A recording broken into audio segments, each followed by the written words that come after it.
will monitor if the intended economic benefits of the tax incentives are achieved. And this is my response. The immediate objective of the incentive was to facilitate domestic refining of raw sugar into industrial sugar.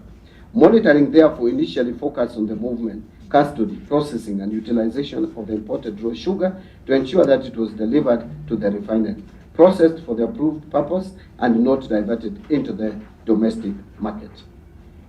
A multi-agency team led by the Kenya Sugar Board was established to determine the conditions for release of the consignment, establish monitoring arrangements, and oversee its utilization. The team comprised the relevant institutions responsible for regulation of the sugar sector, customs administration, standards, industry, and security. The wider economic benefits, including capacity utilization, employment, skills development, domestic supply of industrial sugar, and reduced importation of finished industrial sugar, accrue progressively and may be assessed through production, employment, sales, tax, and trade data over the operational period of the refinery.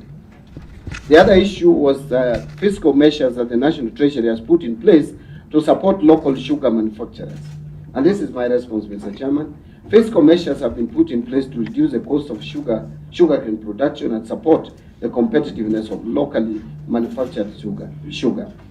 Transportation of sugar is zero-rated for value-added tax, while fertilizer and qualifying agricultural inputs are exempt from value-added tax. Government also provides subsidized fertilizer to support sugarcane production and improve the supply of cane to local farmers. 2, local sugar manufacturers are further protected against imported sugar through an import duty of 100% or 460 per metric ton, whichever is higher. Excess duty of 40 shillings per kilogram or imported sugar. Import value-added tax of 16%, import declaration fee of 2.5%, and railway development levy of 2%. Collectively, these measures increase the landed cost of imported sugar and enhance the competitiveness of locally manufactured sugar. 3, manufacturers also benefit from investment deductions and capital allowances under the Income Tax Act in respect of qualifying investments in buildings, machinery, and other capital assets. These allowances reduce taxable income over the applicable period and consequently lower the income tax burden associated with the establishment or expansion of manufacturing operations. And finally, the legal framework governing imports, declaration fee, and railway development levy also permits the Cabinet Secretary to exempt goods where the exemption is in the public interest or is intended to promote an investment whose value is not less than 5 billion shillings.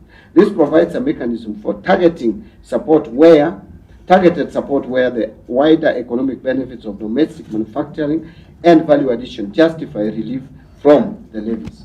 In the case under consideration, the exemption was granted under the public interest criterion. The other issue was whether the National Treasury has reviewed the impact of existing tariff policies in protecting the local sugar industry.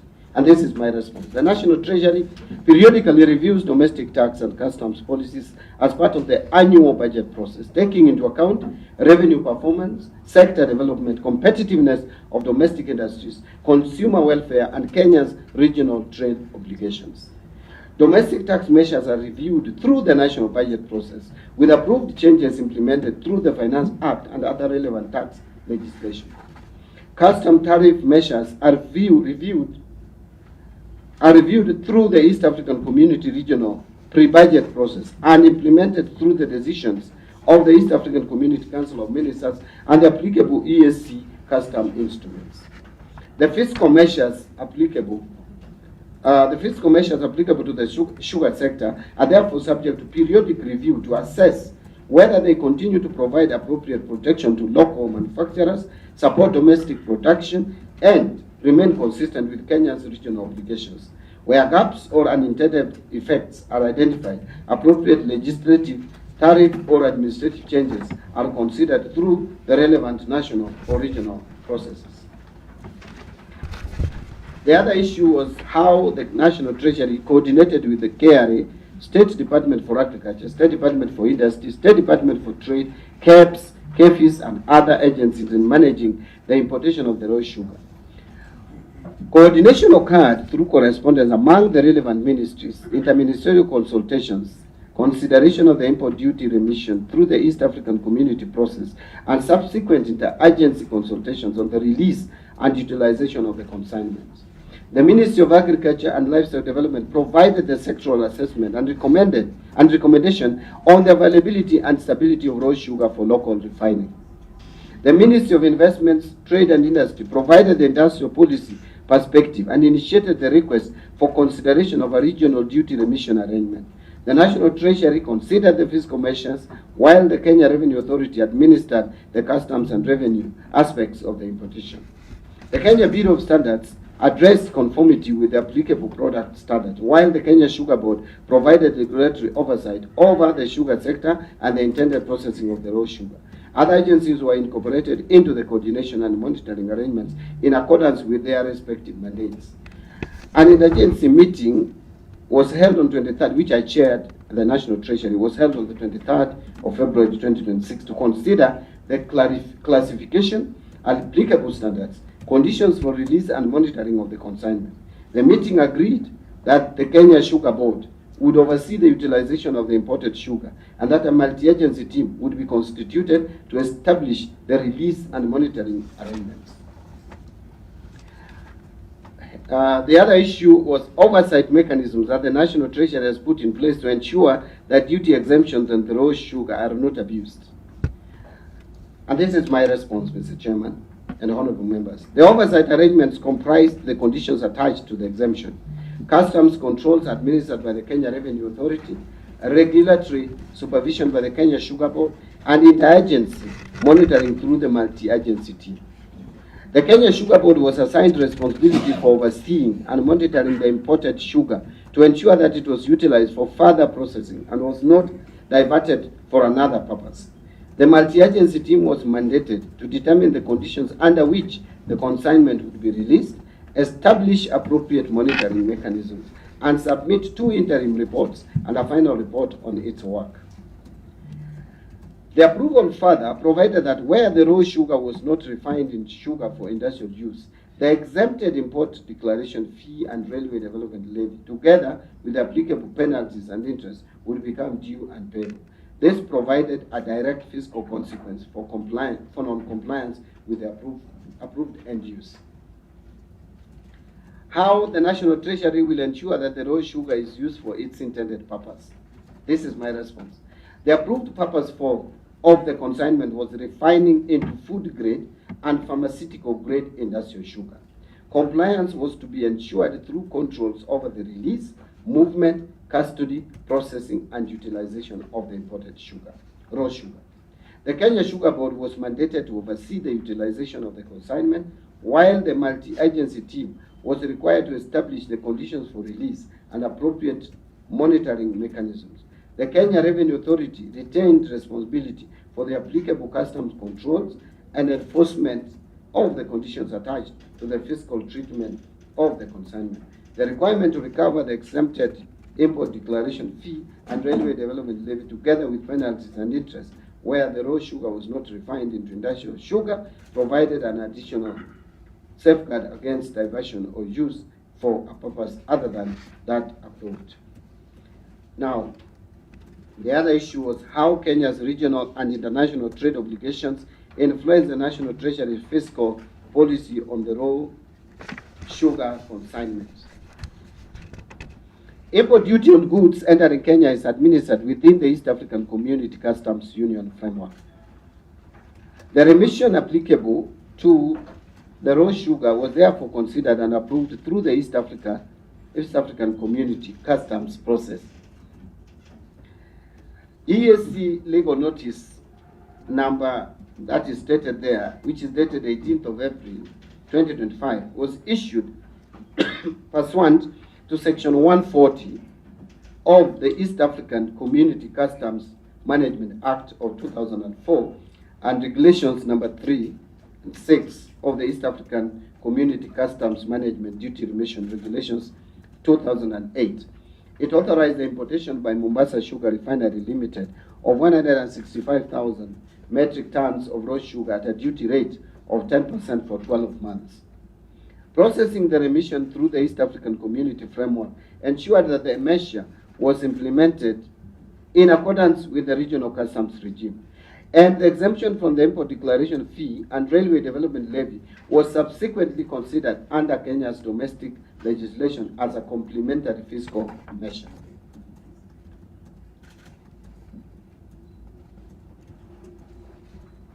I was also required, Mr. Chairman, to provide a list of all import duty exemptions, waivers or remissions granted for sugar imports in the last 5 years. The following import duty exemptions and remissions were granted in respect of sugar imports during the 5 years preceding the current inquiry. Number 1, there is a Gazette Notice number 10358, dated 9th August 2023, issued pursuant to Section 114(2) of the East African Community Customs Management Act 2004, read together with item 20 of Part B of the 5th Schedule to the Act, authorized the duty-free importation of 290,000 metric tons of white or brown sugar on or before 30th of December 2023. The measure was intended to address the sugar crisis notified by the Cabinet Secretary for Agriculture and Livestock Development. That second one is the EAC legal notice number. It is stated there, dated 18th of April 2025. It authorized Mombasa Sugar Refinery Limited to import 165,000 metric tons of raw sugar for industrial use at an import duty rate of 10% for 12 months. These two measures were distinct. The 2023 exemption was a temporary national intervention intended to address a sugar supply crisis, while the 2025 remission was a manufacturer-specific measure intended to facilitate domestic refining of raw sugar into industrial sugar. The 2025 remission was the first import duty remission granted for raw sugar during the period under review. So the committee also asked if there is any gaps in the current legal framework governing tax incentives and import duty exemptions in the sugar sector. And this is my response. The existing legal framework provides the statutory authority for granting and administering tax incentives and import duty exemptions, including the imposition of conditions and recovery of taxes, penalties, and interest where the applicable conditions are not complied with. Number 2, consideration of the consignment highlighted the need for continued clarification and alignment between customs tariff classification and the standards used to determine the nature and intended use of different categories of sugar. The interagency meeting, which was held on 23rd of February 2026, agreed that the matter would be addressed among the relevant government institutions. The National Treasury reviews the tax policy and legal framework annually through the national budget process and the East African Community regional process. Domestic tax provisions are reviewed through the Finance Bill process, with approved amendments enacted through the Finance Act, while customs measures are reviewed and implemented through the relevant East African Community legal instruments. Where implementation reveals an ambiguity or gap, the necessary legislative, regulatory, or administrative measures are considered through the applicable process. The other issue that I was also required to respond to was to produce all approvals for tax exemptions on the raw sugar, Gazette notices authorizing exemptions of fiscal incentives, cost-benefit analysis supporting the approval of tax waivers on the raw sugar, all correspondence on the raw sugar consignment, and minutes of all meetings on the raw sugar consignment. The following documents relating to the application, consideration, approval, and administration of the fiscal measures are attached. Number 1 is the letter, which is dated 23rd June 2025, from Mombasa Sugar Refinery Limited, requesting exemption from import declaration fee and railway development levy on raw sugar imported for processing into sugar for industrial use, together with the supporting importation documents annexed to number 1. The second one is the letter from the Ministry of Agriculture, which is dated 6th February 2024, from the Ministry of Agriculture and Livestock Development regarding the request by Kibos Sugar Refinery Limited to import sugar from the world market for refining Annex number 2. The third one is a letter dated 18th July 2023 from the Ministry of Agriculture and Livestock Development, recommending approval for the importation of 100,000 metric tons of raw sugar for refining under Annex number 3. The fourth one is a letter dated 13th May 2024 from the Ministry of Investments, Trade and Industry, requesting initiation of an East African Community Duty Remission arrangement to support industries refining raw sugar into industrial sugar, Annex number 4. Number 5, East African Community Legal Notice dated 18th April 2025 approving import duty remission for Mombasa Sugar Refinery Limited to import 165,000 metric tons of raw sugar for industrial use at an import duty rate of 10% for 12 months. Annex number 5. Number 6 is a letter dated 17th July 2025 conveying the Cabinet Secretary's approval granted on 15th July 2025 for exemption from import declaration fee and railway development levy, together with the conditions attached to the exemption, Annex number 6. The letter was from the PS National Treasury, but the approval was granted by the Cabinet Secretary on the 15th of July. Number 7 is a letter dated 3rd March 2026 on the importation of 27,839 metric tons of sugar by Mombasa Sugar Refinery Limited and the establishment of a multi-agency team, together with the minutes of the interagency meeting held on the 23rd of February 2026, which is Annex number 7. Then the assessment supporting the public interest decision is reflected in the application by Mombasa Sugar Refinery Limited, the recommendations of the Ministry of Agriculture and Livestock Development and the Ministry of Investments, Trade and Industry, and the approval record contained in Annexes number 1 to 6. The assessment considered the identifiable fiscal cost against the anticipated public interest benefits of facilitating domestic manufacture of industrial sugar. Finally, Mr. Chairman, you have requested me to also address any other information or bring out any other information on the matter under discussion that the Cabinet Secretary may wish to share with the committee. It is important to distinguish the decision to grant the fiscal incentive from the subsequent administration and utilization of the imported consignment, Mr. Chairman. The decision should be assessed against the information, recommendations, and public interest considerations available at the time it was made. Number 2, the approval was intended to facilitate local refining of raw sugar into industrial sugar and was granted subject to compliance with the prescribed end use. Any subsequent failure to comply with the conditions of importation would constitute a separate compliance matter requiring action under the applicable customs and tax laws. And finally, where monitoring or investigations establish that the consignment was diverted or used for a purpose other than that approved, the relevant taxes, penalties, interest, and other enforcement measures will apply. Government remains committed to ensuring that fiscal incentives are used strictly for their intended purpose and that any identified weaknesses in the administration are addressed. I thank you, Mr. Chairman.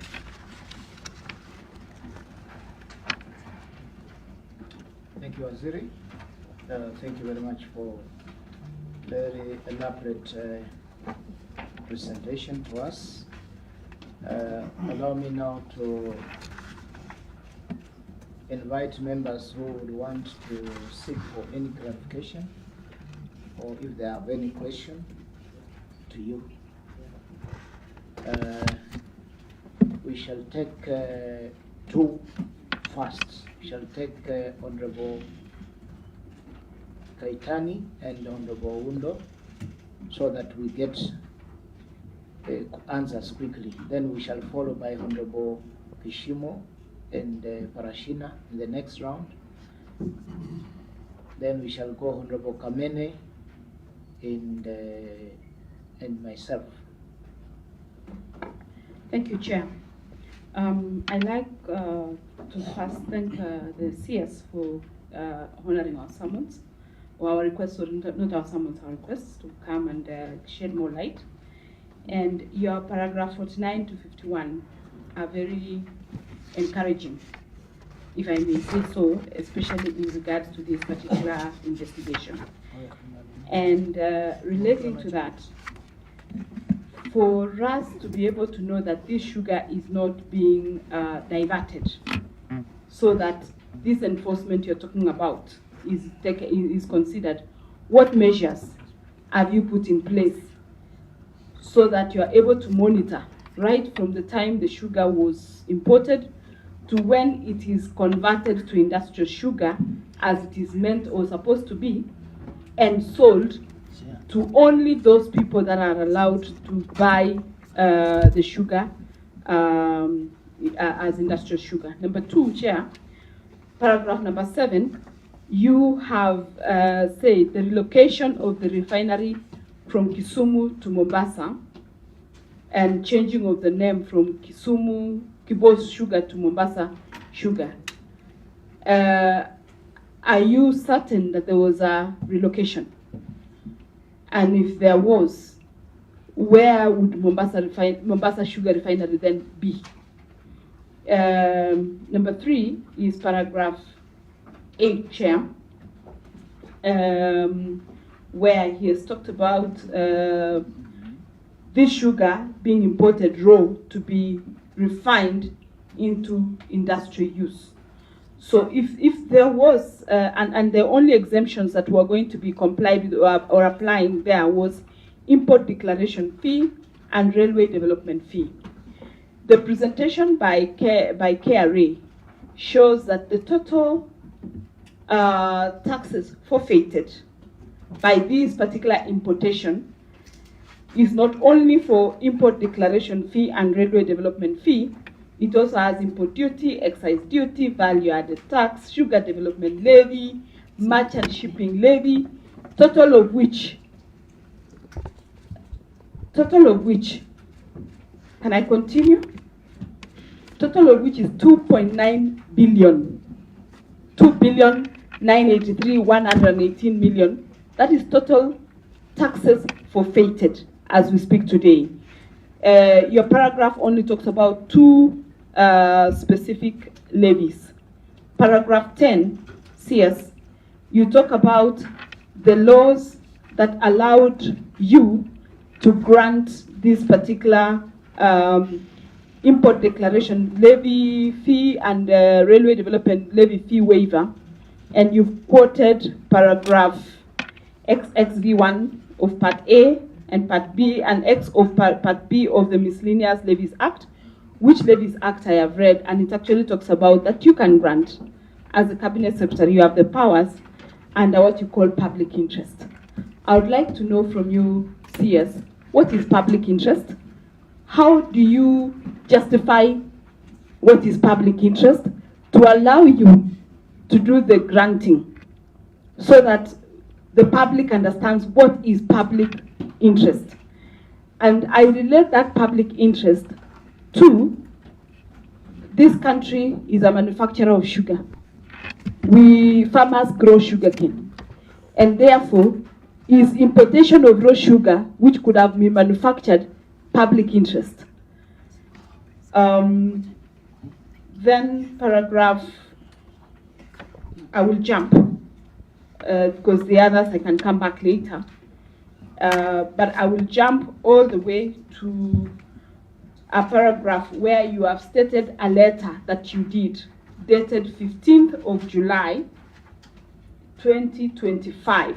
They said a letter, P.S. Kipto wrote a letter making reference to a letter you wrote, or the Cabinet Secretary for National Treasury wrote, of 15th July 2025, but we have not had sight of that particular letter of 15th July 2025. Is it possible, because I have also looked at the annexures provided here, and that letter is still missing. Is it possible that that letter is provided? And finally, CS, in the meeting you had, which minutes are provided of the 23rd of February 2026, on this particular importation, you have made reference to approvals from the State Department or Ministry of Trade, Industry, and Cooperatives, and you've made reference to letters from the Ministry of Agriculture allowing that this process can continue, if we can be able to provide those 2 letters that I've made reference to. But in those minutes, the PS for industry confirms 30,000 metric tons of sugar coming from Brazil. And in that meeting, issues around KEBS and KRA as to whether this sugar can be allowed to come into the country with those taxes waived came up. The final sugar that comes to the market, now today we speak, is from South Africa. So when did the sugar from Brazil come? If at all it came, because there were tests done on it. And when did the South African sugar come, and when was the South African sugar approved, which is different from the Brazil sugar? Thank you. Honorable Undo. Chair, in the various paragraphs, the CS has said that he made the decision based on public interest. I want just to, the CS, to probably explain to the country what really means, he intends to refer as public interest. Because public interest in typical dictionary definition refers to the welfare, well-being, and common good of society as a whole. Article 10(2) of the Constitution says the only barometer, the only people who can determine public interest is through a process of public participation. I want the CS to table in this committee any evidence of public participation that was undertaken that determined that the matter going to a private entity could constitute public interest. Because public can never be a benefit to a private entity. In paragraph 24, yes, of your presentation, you clearly says that the legal framework governing import declaration fee and railway development levy also permits the cabinet secretary to exempt goods where the exemption is in public interest or is intended to promote an investment whose value is not less than 5 billion. Whose value is not less than 5 billion. CS, when you go to your Annex 1, the letter from Mombasa Sugar Refinery Limited requesting for the exemption clearly reads as follows. The second paragraph, it reads as follows. Mombasa Sugar Refinery Limited, formerly Kibos Sugar Refinery Limited, commenced its operation in 2014, involving a significant investment of $20 million US, currently an estimated 3 billion of Kenyan shillings. You have clearly said 5 billion. Here you have an investment that is merely 3 billion and is getting tax remission or exemption that is costing Kenyans close to 3 billion.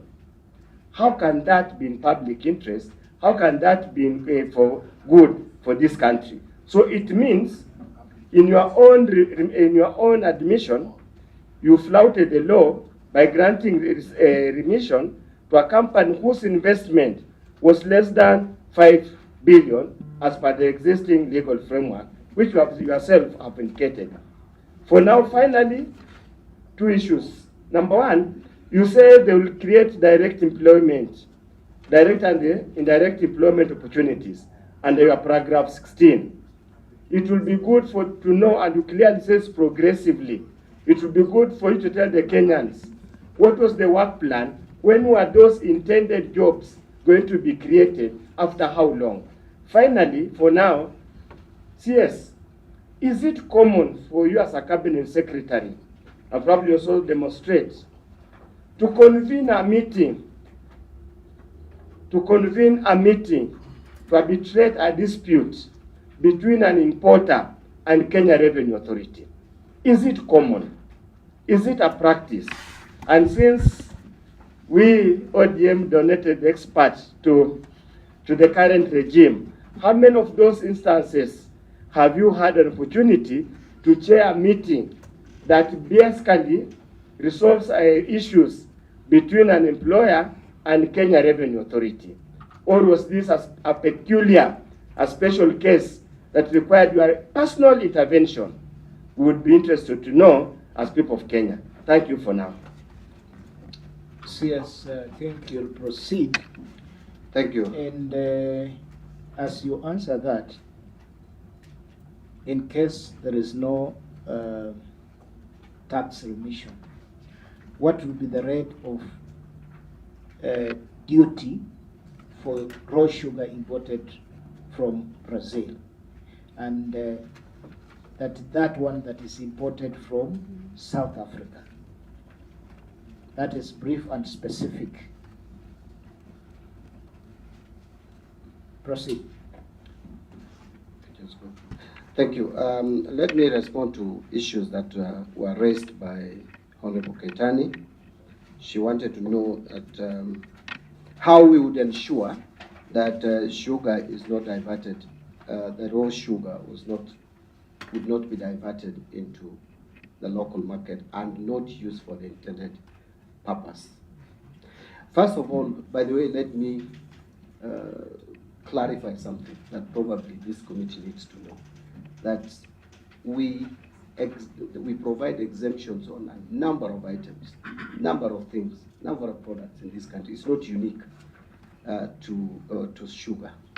Even steel for different use, for aid-funded or development-funded projects, and many other things. And it is the duty of the line ministry. The request comes from the line ministry. And it is the duty of the line ministry to ensure that the list, the master list that is provided, that those items that are imported, those items where we have either duty remission or exemption, are used or put to intended use. That is number one. But on this specific case, the reason why I even went a step further to convene and have an interagency team to monitor and ensure that the sugar that was imported was actually used for industrial use. There was a dispute. Kenya Revenue Authority had assessed this sugar and said that it is not raw sugar. KEBS, which is having the sole mandate of ensuring quality of products in this country, said it is raw sugar. Kenya Sugar Board said it is raw sugar. So there was that dispute.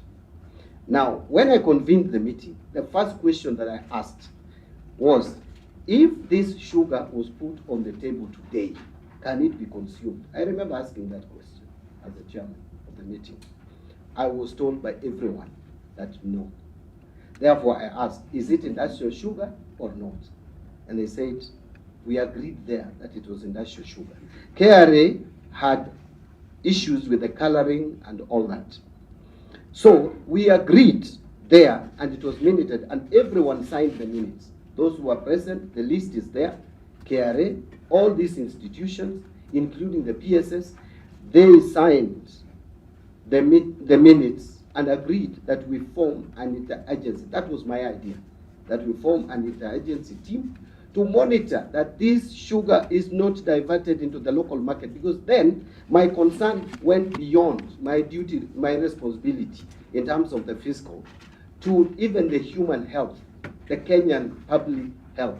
Because if sugar that is brought into the country would be used for industrial use, would be diverted for human consumption, it would be unethical and it would be harmful to life. So I said that even though that is not part of my mandate, but I have a responsibility, and formed a team that was going to ensure that this sugar is only used for industrial use, led by the Kenya Sugar Board, because that is their responsibility. The responsibility of complying to make sure that sugar is not diverted into the market is the responsibility of the Kenya Sugar Board. And that is what we did. And we agreed that they will provide a report to me as the chairman of the committee, two interim reports and final report. They have done one. I'm waiting for the second. I am told that out of the near 28,000 metric tons, about 6,000 has been put to further refining. So that is the response that I would give in terms of how we were going to ensure that this sugar is not diverted into the market. Order CS. Yes. Is it not true that it is your responsibility to make sure that if goods are leaving to be as raw material to be manufactured or refined into sugar, you have to do it under the law, which is under you, maybe under customs warehouse, custom bonded warehouse, or under special economic zone, so that you are sure that the taxes that you have given or that have been suspended are actually taken care of. Mr. Chairman, if you look at my letter, it's very clear what I said and what that within Kenya Revenue Authority had a responsibility.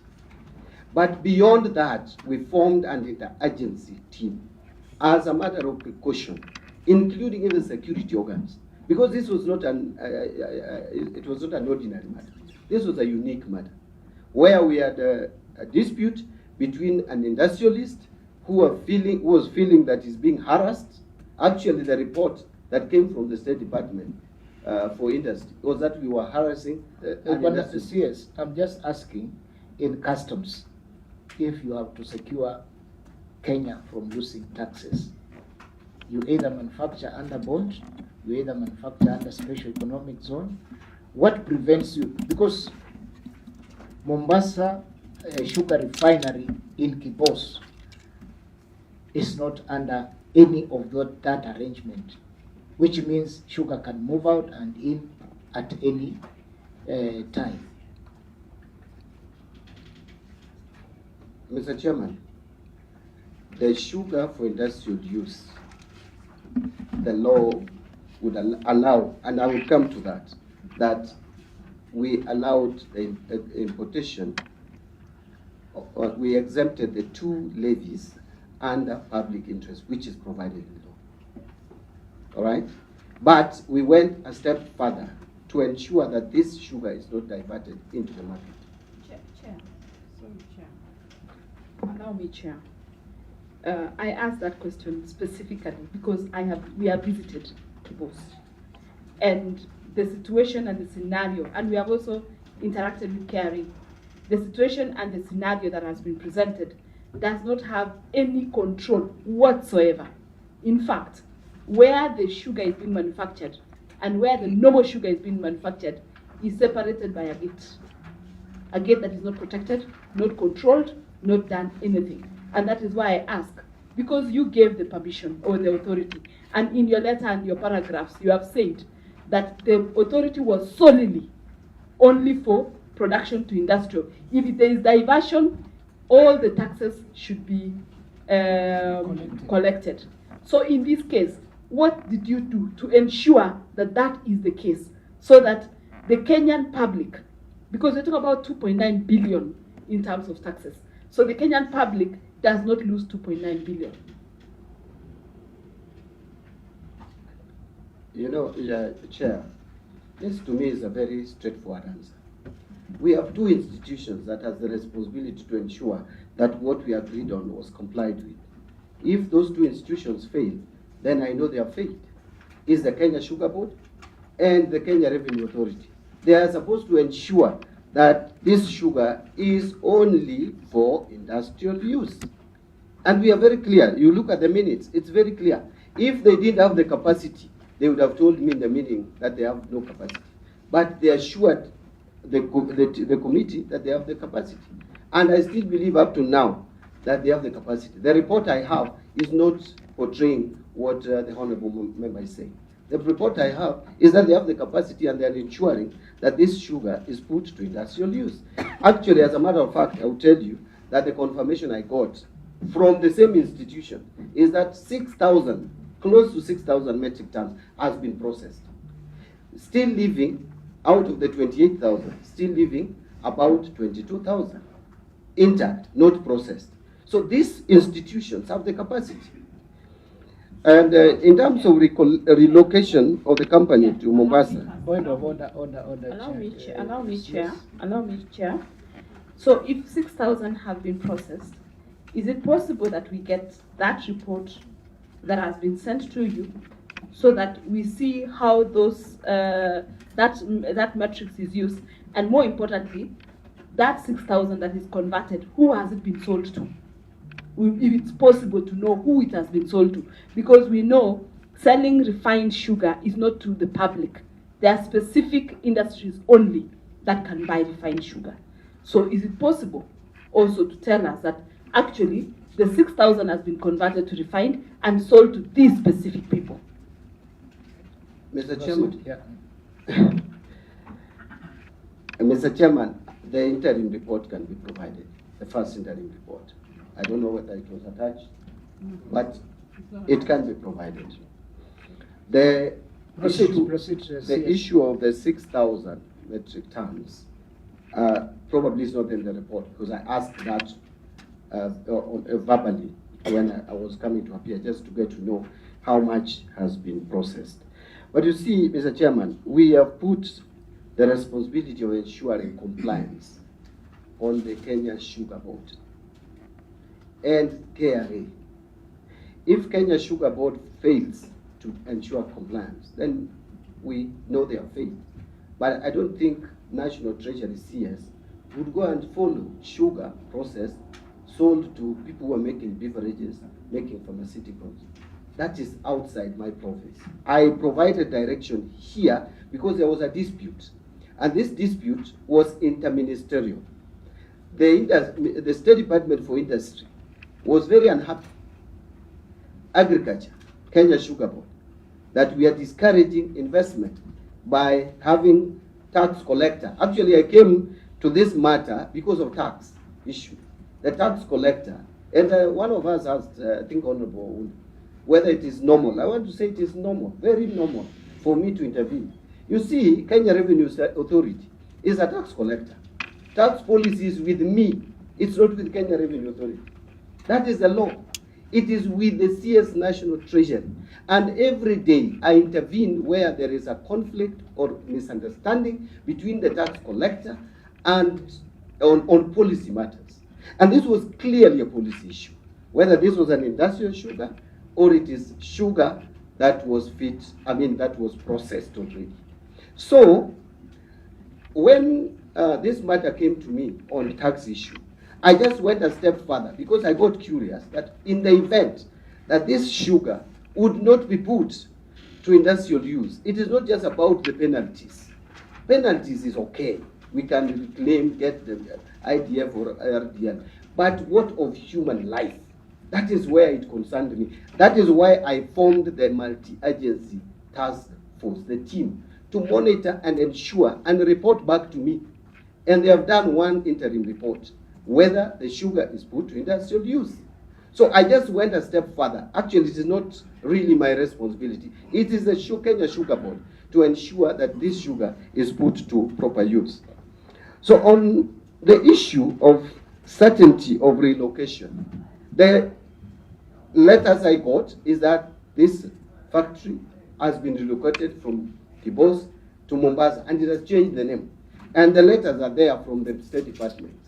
So as to whether that was done legally, procedurally, those who are registering companies have the answers. On paragraph 8, IDF and RDF, let me just check what it was.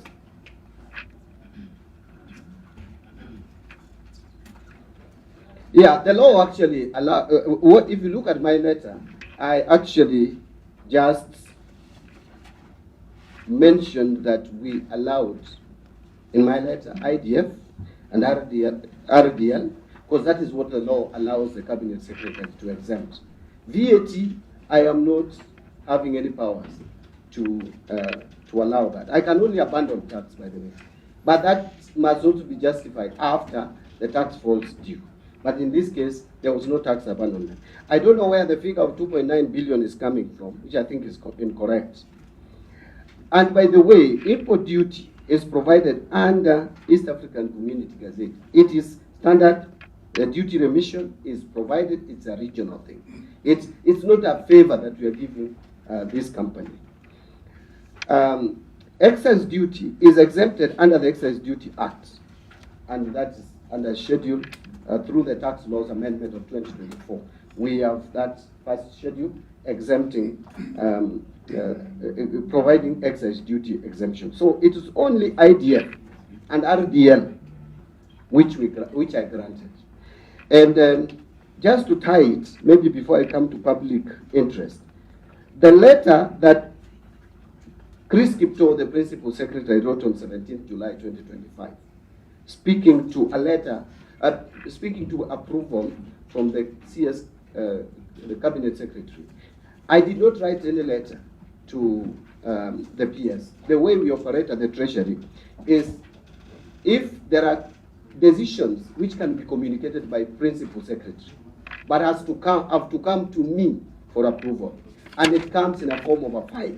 So if you go back to the file, you will find my approval. I will have indicated approved, and I put the date, which is the 15th July. Once I approve, the PS takes that file with my approval and writes a letter now to the outside, to the third party, informing them that the Cabinet Secretary has already approved this under these conditions. So since I have not denied that I gave the approval, the letter from the Principal Secretary is a letter from the National Treasury, writing on my behalf, approving the exemptions of Railway Development Levy and Import Declaration Fee, IDF. So there is no letter. I am sure there is no letter, but there is approval in the file to the Principal Secretary to communicate. So you asked a letter approving the release, that it was approval in the file. Now, on the issue of public participation, paragraph 24, and I want to go to that paragraph. I want to just take Honorable Undo to that paragraph. And he said they donated an expert. I still believe, Honorable Undo, I'm a serious expert, unless you have some doubts. But but just listen to what I have written. The legal framework governing import declaration fee and railway development levy also permits the Cabinet Secretary to exempt goods and any good where the exemption is in the public interest or is intended to promote an investment whose value is not less than 5 billion. They are not mutually exclusive. It is either or. So I didn't have to look into the value of investment. I know it's 2 million US dollars. The 5 billion is not the legal framework under which I approved the Railway Development Levy and IDF. I approved it under public interest. And I stopped there. Or I just put or here because it is the law. So you read it in full. But it is either or. It is not public interest and. If it was and, then you'd accuse me of violating any law. But this is or. So the only question I need to address, how did I ascertain or convince myself that this is public interest? I think that is now where I would go to. Mr. Chairman, we have talked in this country and complained a lot about how we are inhibiting and interfering with job creation, that we are interfering with investment with unnecessary taxes. Now, when the law provides opportunity to promote investments by exempting taxes or levies to support job creation, then we want to ask ourselves, why was it done? And the question I ask myself, why did Parliament say public interest? And I have heard, Honorable Undo, you have said that public interest would have involved public participation. There is nothing that was difficult for Parliament to add that public interest after public participation. I don't think CS National Treasury would be at the National Treasury and conduct public participation on everything that comes to the National Treasury. I would not even do anything. I would be in the field all the time. Public interest is governed by many things. And here, the State Department responsible requested for this. And the letters are there. Agriculture said the same. State Department for Investment said the same. Now, my duty was to ask, and creation of direct and indirect employment opportunities. We were told that this company has created over 700. Since it was my own point. Yes, let's have Point of Honorable Oundo. He was Yeah. the one who asked the question. Chair, To I think follow. the cabinet secretary is just being evasive and trying to evade to answer the question. The question is simple and straightforward. Article 10 of the Constitution is couched in such a way that the determination of public interest must by nature involve some form of public participation. We cannot run away from it. And public interest, when you seek the typical definitions, is for the whole society. The question we are asking, Bwana CS, in what way did you determine that a private entity constitutes a whole society? That's basic. Madam Chair, may I weigh in? We need to go on that public interest. So let's have, on that one, we shall take only two more. Honorable Kaitani and Honorable Kishima. Thank you, Chair. The CS has made reference to two particular letters from the Ministry of Agriculture and Ministry of Trade. And as I mentioned earlier, those letters are not with us unless you specifically tell us so that we are able to see what is this public interest. And the other, just to buttress the point that Honorable Oundo has raised, what is, in the view of the minister, become public interest? What is it? Because you must have parameters. As if you say that it's not public participation, then what parameters would you have to grant you the knowledge to say, I am going to give this out of public interest? Shimo? Chair, without belaboring the point, I just wanted to confirm if you look at paragraph 12, the decision was taken into account after considering the recommendations by the Ministry of Agriculture, Livestock Development, and Ministry of Investment, Trade and Industry. So I've not seen any letter in the annexures from the Ministry of Investment, Trade and Industry giving those recommendations. Even from the Ministry of Agriculture, I've not seen recommendations, because under the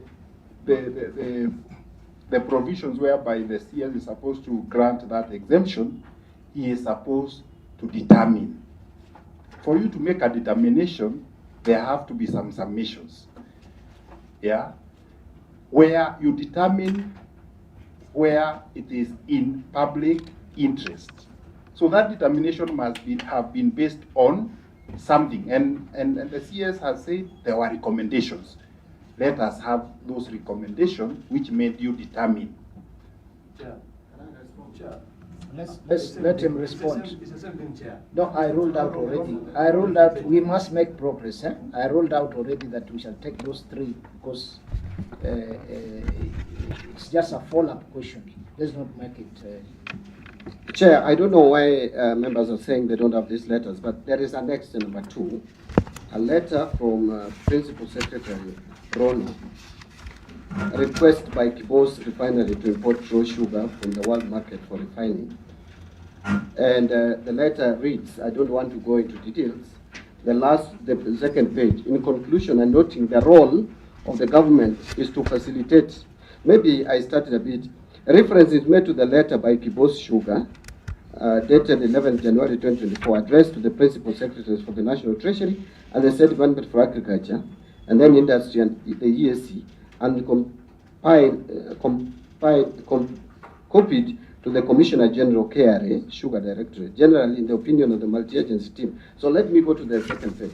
In conclusion, and noting the role of the government is to facilitate manufacturing under the economic pillar of the bottom-up economic transformation agenda. It is recommended that KSRL, that is Kibos Sugar Limited, be allowed to import duty-free raw sugar from the world market to be used for processing into refined sugar for use in the manufacture of products for use in the domestic market.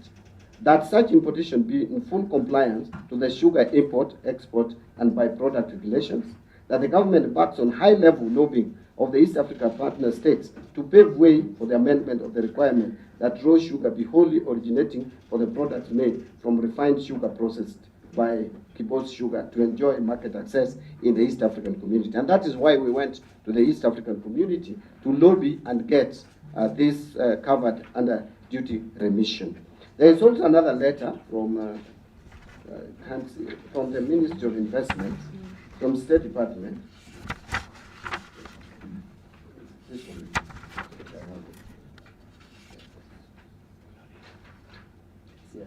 Yeah, so there's a letter from Juma Muhwana, to Chris Kipto. It's number 4. Importation of raw sugar, making industrial sugar in Kenya. This matter has been discussed with an interministerial team chaired by the head of public service, Honorable Felix Koskei, that brought together the State Department for Industry, another State Department, National Treasury, and everybody else. This is to request that you initiate within the Kenyan Duty Remission Committee a discussion to initiate an East African community level regional-wide duty remission scheme. And then there will be also need to put in place an interagency mechanism that will monitor and ensure that all imported raw sugar is not diverted into the local market, but used solely for making industrial sugar. The purpose of this letter is therefore to request you to convene the meeting of the Duty Remission Committee to facilitate discussions of this matter. And that is what we did. But, Chairman, let me also point out that even without letters from the State Department, these are just enforcing and upholding my decision. The Cabinet Secretary is not under any obligation to wait for letters to come from State Department if I'm called upon to approve exemption of taxes. It is a responsibility I have, so long as it is within the law. I am being asked now to prove public participation, public interest, that it must be only public participation. I'm yet to see that Article 10. I've read the Constitution, where it says public interest is equal to public participation. You elect people in office who have public interest. That is why when you are taking your oath of office, you commit yourself that you will take decision in the interest of public. We do public participation to pass laws. Once we have passed the laws, we cannot be referring to the public every day we are making decisions at the Treasury. I would be lying. How do you expect me for every file I want to sign at the National Treasury? I have to go to Kisumu, I have to go to Mombasa, I have to go to Garissa to conduct public participation, whether they agree. And I'm being asked whether allowing an importer. Let us not look at this as a private business. This is an investor in this country. Unless we have a reason why we have a problem with him. He has invested his money here. He's creating employment opportunities. That kind of attitude is what is making us not create enough job opportunities in this country, Mr. Chairman. And I'm surprised that it's coming from my friend, Owundo. You cannot refer to an investor as a private business. Investment should be done by private people, not government. I've said many times that government is not in the business of doing business. How do we attract investment when we refer to their investment as private business? Yes. Yes, We have a point of order. Mentioned me. A private entity is a private entity. A public entity is clearly defined in the Constitution of Kenya. A private company owned wholly by private individuals is not a public entity, so cannot qualify to benefit from any public interest or public goods. This is obviously an abuse of the powers granted by That's what is your question. So the point make is, a determination. the point is, we are yet to see the purpose, any demonstration of public interest. If you are telling us jobs have been created, where are the jobs? If you are telling us since the raw sugar was imported, was it last year? We are now 12 months down the line. Where are the jobs? Where are the direct benefits to the people of Kenya to justify public interest? Chair. Yes. Chair, I really wanted to ask something. Please, on point of order. Is it on the same? Yeah, on the same thing, Chair. Yeah. Kindly. On the same thing, Chair. Yeah. Chair, 1 minute. I just wanted, Just direct. even a single 30 seconds is enough, Chair. But let it record to record, Chair, and I wanted to address the Cabinet Secretary through you, Chair. Basically, what the minister is doing is relying on the policy. I don't try to fight that and say all of us understand the policy. But there is an inquiry concerning this specific case on the importation of the raw sugar. And what, when you say, even the two letters that you submitted, Waziri, if we are not able to establish, because you say Roman 1 to Roman 8, creation of direct and indirect employment, transfer of knowledge, particularly there is not a particular technology that has been transferred. If you say number of employment opportunity, we could have been able to see a number of exact number of people who have been employed and who are benefiting from that employment. The other thing you said, local manufacturer benefiting from the importation. Kibos is only one person benefiting. Where is the other chain of other people benefiting? Because the issue of this sugar is that we are, and I will ask later in my question, but let not be asked now, we want to have, Chair, specific issue, not policy write-ups, one specific items. Say A is A, say number 1 is number 1. Proceed, conclude that. Chairman, yes, you know, let's conclude that particular. You know, in terms of the jobs created, if you are doubting the 700 jobs, it's easy to confirm if the 700 people are not working in that factory. If you are disputing the chain, it is not just Kibos which is benefiting. My understanding is this sugar is being produced for industrial use, pharmaceutical companies. There are so many people in the value chain who will be benefiting. Those who are manufacturing pharmaceutical, those who are doing the food, beverages, they use this. And by the way, Honorable MP from Kajiado South has asked me through you, Chairman. And just address the chair. Yeah, please. through you, Chairman. He has asked me that which is the skill being transferred. The fact that we have no factory in this country up to the establishment of this one, manufacturing refined sugar, is clear evidence that we need skills transfer, technology transfer. And so I expect going forward that more players will come into play to also establish refining of raw sugar into finished products. So really, what is the question here? Is the question that it is wrong to allow industrialists who is establishing a factory to refine raw sugar into finished product to substitute finished products that we have been importing in this country? Is that what we are saying is wrong? Or what is it? I need whatever is wrong, Chair, I need to understand. Yes, what is wrong is the procedure. In principle, we are good, but the procedure you have followed. We are asking you specific questions which you are not answering properly, because KRA is under you. And in KRA, securing taxes, it's only under bond or a specific arrangement which is under the law. Under this, you are saying is up to a report that will come after you, will come after they have cleared the goods. It's not wrong. We are encouraging investment, but we want it to be operated under the law. Mr. Chairman, we followed the law. Let me tell you, the law is clear. It gives the Cabinet Secretary the responsibility to exempt RDL and IDF in public interest. And I have ascertained myself that there was public interest in this. This is a factory that has been established to create employment. This is a factory that is substituting importation of finished product, so that instead of buying finished product to put in our beverages and to put in pharmaceutical product, we bring raw materials and process them here. That is what this government is for. We want to manufacture here. The time you are manufacturing, you are employing more people to manufacture the raw sugar into finished product. To me, that is public interest. There is nowhere in that law that I've read where it says before the CS ascertains public interest that he has to do public participation. I have not seen it. And Chairman, that is insofar as tax exemption or duty exemption goes. In terms of ensuring compliance, I have said here categorically, Kenya Sugar Board has a responsibility to ensure compliance, and KRA, and they have not abdicated that responsibility as far as I'm concerned. I just went a step further to create multi-agency team to make sure that no gaps are left, including security sector. If that is bad, I take responsibility to doing extra. I went a step further to do extra. It was not really my responsibility. Once I give tax exemption, it is not my duty to go and check.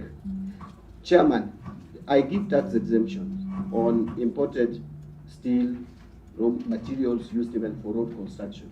I don't go to the roads to confirm whether they have been, the materials have been used on the roads. There are people who do that. But on this one, and I said it before, on this one, I decided to exercise more caution because I felt if there is, in the event that this sugar is diverted into the market and not used for production or further processing, it would endanger human life. So I don't know what is being said that I have not responded to. I have responded to everything.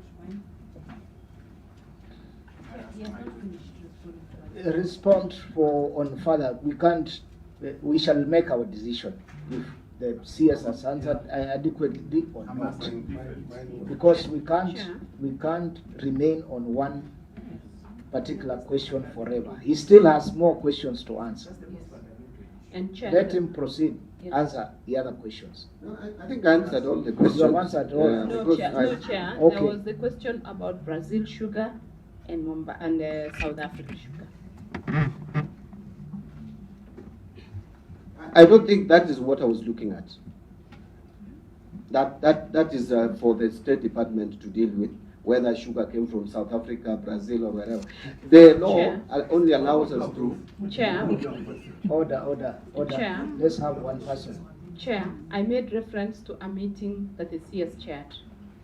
And in that meeting that the CS chaired, which minutes he has provided, I think page 3 of 11 of those minutes talk about the sugar being 30,000 metric tons coming from Brazil, expressly waiving the consignment on 2 parameters, color and polarization. That is a meeting that the CS chaired.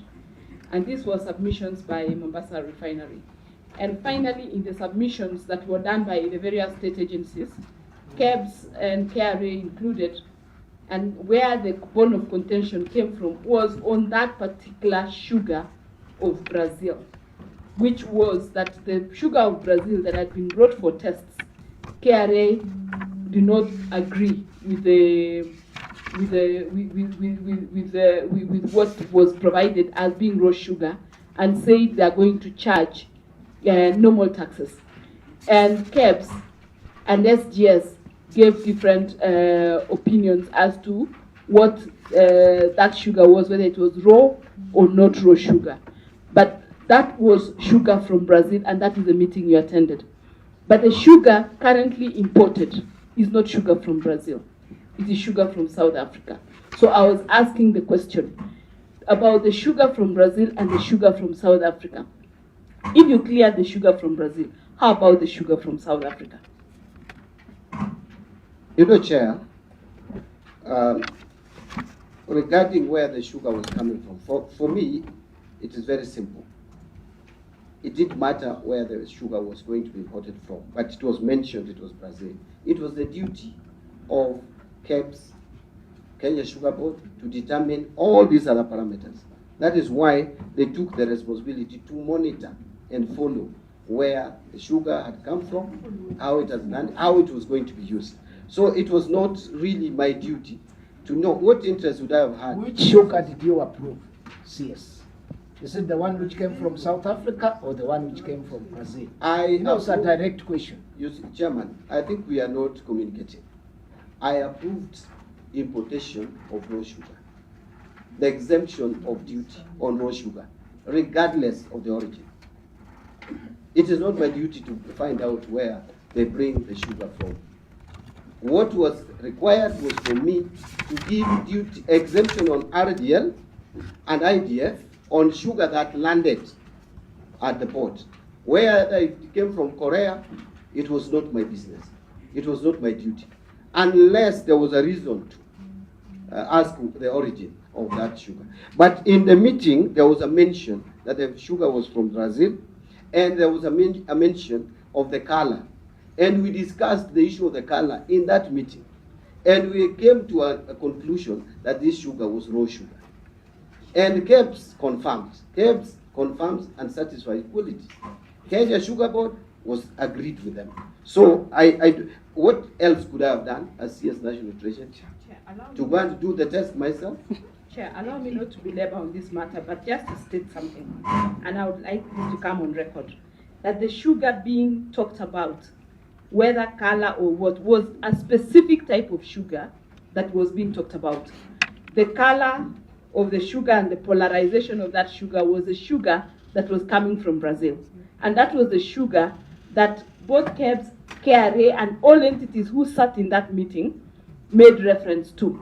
So, and that is the reason why we are saying, you can approve any other sugar, but the sugar that had the changes and the issues that we're dealing with here was sugar specific, tested from Brazil. But the documentations that have been attached show that this sugar is from South Africa. So meaning the sugar from Brazil had these approvals. What about the sugar from South Africa? I think, Chair, that is not correct. I think we need to, if you call the relevant ministries here, they will tell you. I think, if I recollect very well, there was the approval to get sugar from Brazil, but they got it from elsewhere. And there was no reason, there was no problem with that, if you ask me. Whether it, so long as the sugar that came was raw sugar, and so long as we could monitor that sugar up to the factory and outside the factory, to me that was the most important thing. And we had put a multi-agency team to deal with that. If this multi-agency team fails us, then we know we have the wrong people there. But it was not for me to go and check whether this is Brazil or South African sugar. That is outside my mandate. Yes, Kishimo. And Waziri, I asked a specific question on import duty on sugar from Brazil and import duty on sugar from South Africa, which you have not answered. But you'll answer that because it's specific, you'll answer as you answer Kishimo's question. It's a follow-up question. We have questions. Maybe you again paraphrase it, Chairman. I don't think we picked it. What I asked is, or let me repeat, if you import sugar from Brazil, raw sugar from Brazil, what would be the rate of import duty? That if you import it from South Africa, what would be the rate of import duty?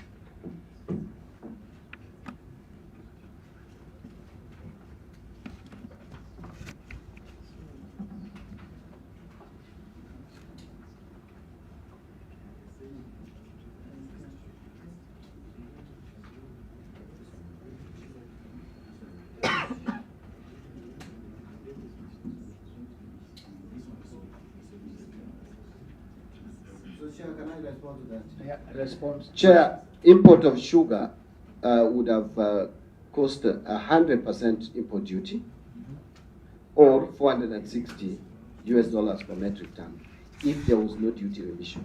On this one, we secured the duty remission in the East African community, and therefore at 10%. Why I'm asking, I asked from two different countries of origin. Came from Brazil, what would be the duty? From South Africa, what would be the duty?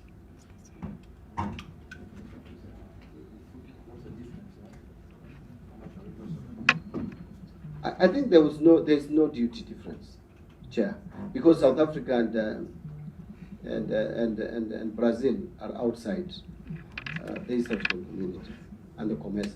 Is South African part of commerce? I don't think so. So the price would ordinarily, I mean, the duty would ordinarily be the same for the two origins. That is a simple answer I was looking for. Let's proceed. Now we take another round. Yeah. So I want us to be brief so that we can cover other members who are waiting. So we start from Kishimo, Parashina, Kishimo, then. You had already given me the mic. Okay, proceed. So before I lose my my point or line of thought, CS, I really appreciate you for taking the initiative of bringing all the mats for there to be like some coordination in terms of dealing with this raw sugar. And I believe the reason would be because you are faced with an unprecedented issue of importation of raw sugar. And where, in my own research, there existed no regulations on how to deal with the raw sugar. Other sugars, you've never had these kind of things because there are regulations governing. Maybe out of that meeting, did you ensure, as the person who brought all this mat, that now regulations were put in place to guide the process of importation, transportation, processing, and anything in respect of the raw sugar? And the first question you asked us, as per your statement, is that can they, if this sugar is placed on the table, can it be consumed? And the answer you got was no. I think the right question would have been, would this sugar be good for human consumption? Because if you just place it there and someone consumes, maybe someone can consume, but is it good or safe for human consumption? I think that ought to be the right, but let me go to the other question so that I don't take too long. If you look at your annexures 2, form part of the letters that the ministry considered prior to granting of this exemption. The first letter, there's one letter dated 11th of January 2024 by Kibos Sugar Refinery Limited, which was applying for importation of duty-free raw sugar for manufacture of industrial sugar, which was followed by a letter dated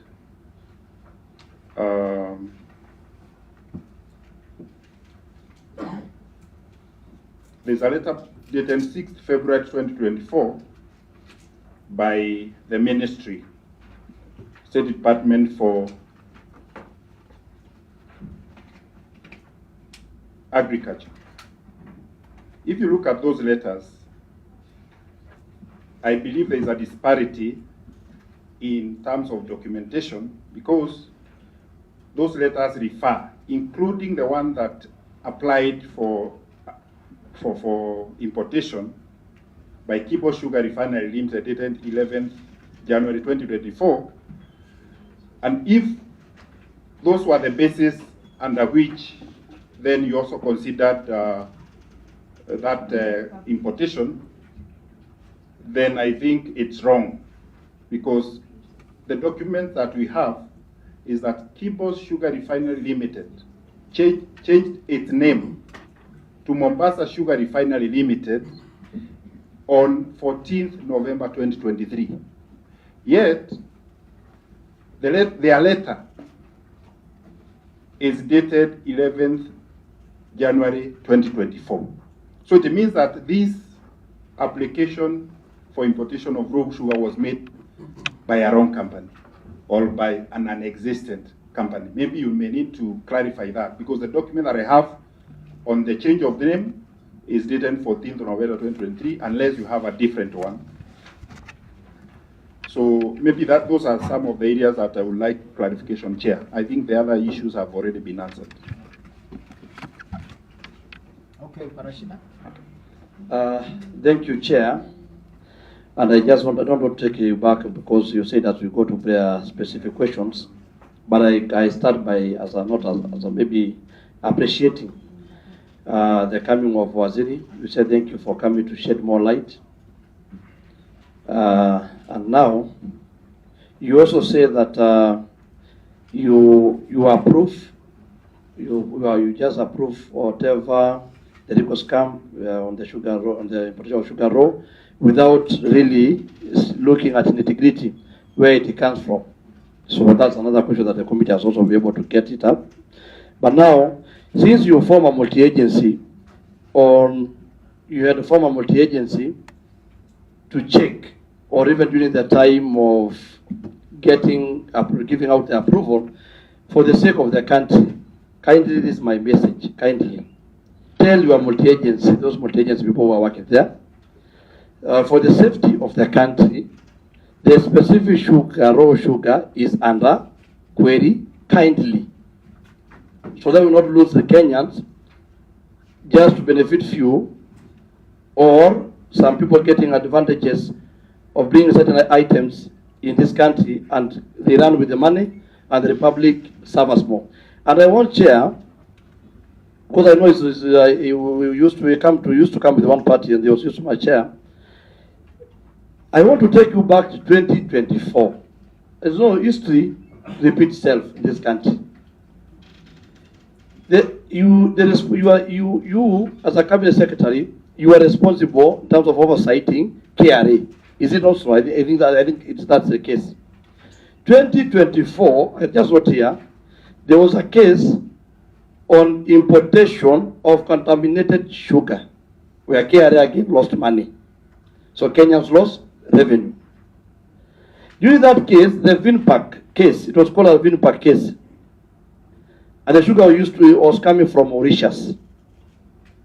Now, a multi-agency was formed like this one. So I just want to say tick. And in fact, in basic understanding, it is when you form a multi-agency, is a simple way to run away from responsibility, Chair.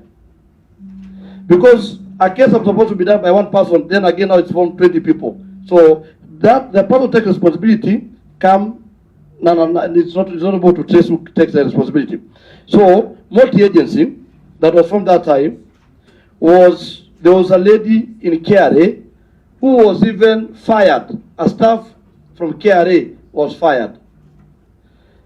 Those juniors suffered more, but the cabinet and those people who are within the apex enjoyed. They move in big cars and live in big places. But Kenyans lost. Chair, I'm bringing a point here. That time, the sugar was contaminated because it had mercury, and they would say that that sugar should be destroyed or used for ethanol. To today, there's no single evidence of the mercury contaminated sugar with mercury that was either destroyed or even used for ethanol. So ukiumwa na nyoka, ukiona kamba, ogopa. This is the same scenario. So, Chair, that's one question I wanted to ask Waziri. You had also been a member of parliament, and there's a way people run away when member of parliament do inquiry. Since we are doing inquiry of this sugar, and it's our belief that this sugar is getting into the market, basically itakaushwa kidogo tu kwa sababu inaonekana kama mafuta ikaushwe, then it gets to the market. So, how are we going to get report? How are we as members of parliament or this committee be able to take you liable, or you can take a responsibility because you are also forming the multi-agency and the KRA fall under your purview, or it will be members of parliament are just making noise? Because if you are making noise, just let the public know that we will never get facts about that sugar. It will get to our lives, and those crimes with cancer will be our people. Finally, Mr. Chair, if you knew there is no regulation, there is a law, yes, as my senior said, but there is no regulation. If there is no regulation, how do you put it in practice to say that this is taking care of public interest, and there's no single regulation allowing you that? So what is this rush? In Mombasa, I saw those white guys there in Mombasa. When we go to Kisumu, where you come, because the sugar also come from there. Even the place they said for to accumulate that sugar. The space is too small. It just shows it's like a small place for ingie, we kausha the thing, iende Kidhorai. Na uzuri Mungu ni mzuri. Itaanza ni Kisumu and Siaya chair. Can you let us because it will start there before it gets assigned in some. No. Before it gets me in Kajiado, it will start in your regions. Let's be brief. Honorable Inaina, then we close with Kamene on that one, on your questions. Be brief to the Thank you, Chair. It was serious. This factory of the was opened 2014. 2014. It has taken more than 12 years before it started working. At all that time, when they opened the factory, before you invest in the factory, you must first of all do research where you are going to get your raw material to do that factory. And for that matter, I am sure they have looked and checked that this factory we are implementing, we are going to get raw material. From all that time, that factory was not operating. It operated during this about one year after it started operating. Why was it not operating that 12 years? You told us that they said that there have been there was harassment between those situations because they were not operating, they were not getting raw materials. But see, when we went there and we tried to investigate what is low sugar, low sugar is almost a table sugar. And when we try to ask those people, how can you differentiate this sugar and low sugar? What they told us, and those people who were there even kept, is just that wetness. Even if you do that sugar, you put it to the sun and get dry, you can take it to the table sugar. The other thing, what we were told, is only the particles, because when they were loading, they were just scooping to where it was done, scooping to the ship, and that particles is only different at table sugar and low sugar. By that, you were saying, when we say here, we are bringing low sugar, who is benefiting out of this low sugar? There before, we got information that when we are trying to save this manufacturer, we increased the duty for low sugar, which is being used by manufacturers. That means all those manufacturers, when they go to buy their low sugar to make their product, the low sugar to make their product, they will increase to their prices at 5%. If that's the case, Wasili, there is many factories which in this country, and that factory will not be able to meet the demand of those factories. Those people, Wasili, they will go and buy low sugar, they import sugar with an increased duty because of protect this factory. In that case, somebody have invested Wasili. He have opened a factory based by what it was there before. Then when go to import sugar, he was told that you are supposed to increase that 5%. But this factory itself, it is not meeting the demand of the country. Uganda, they have factory of raw sugar. For us to do increase of duty or excess duty, we have to do it in East African community. This we did currently, and Uganda, they have been manufacturing those sugar, low sugar. And I'm sure even this factory was intended, and when they were making this factory, they were looking to use the local sugar cane, which we used here. They were not intended to import that low sugar. Now, between us and the low sugar which is coming, where are we benefiting? Because there's a low sugar which is already finished. We are just coming here to do the final tuning, just cleaning and make it here at the end of it. We are not benefiting.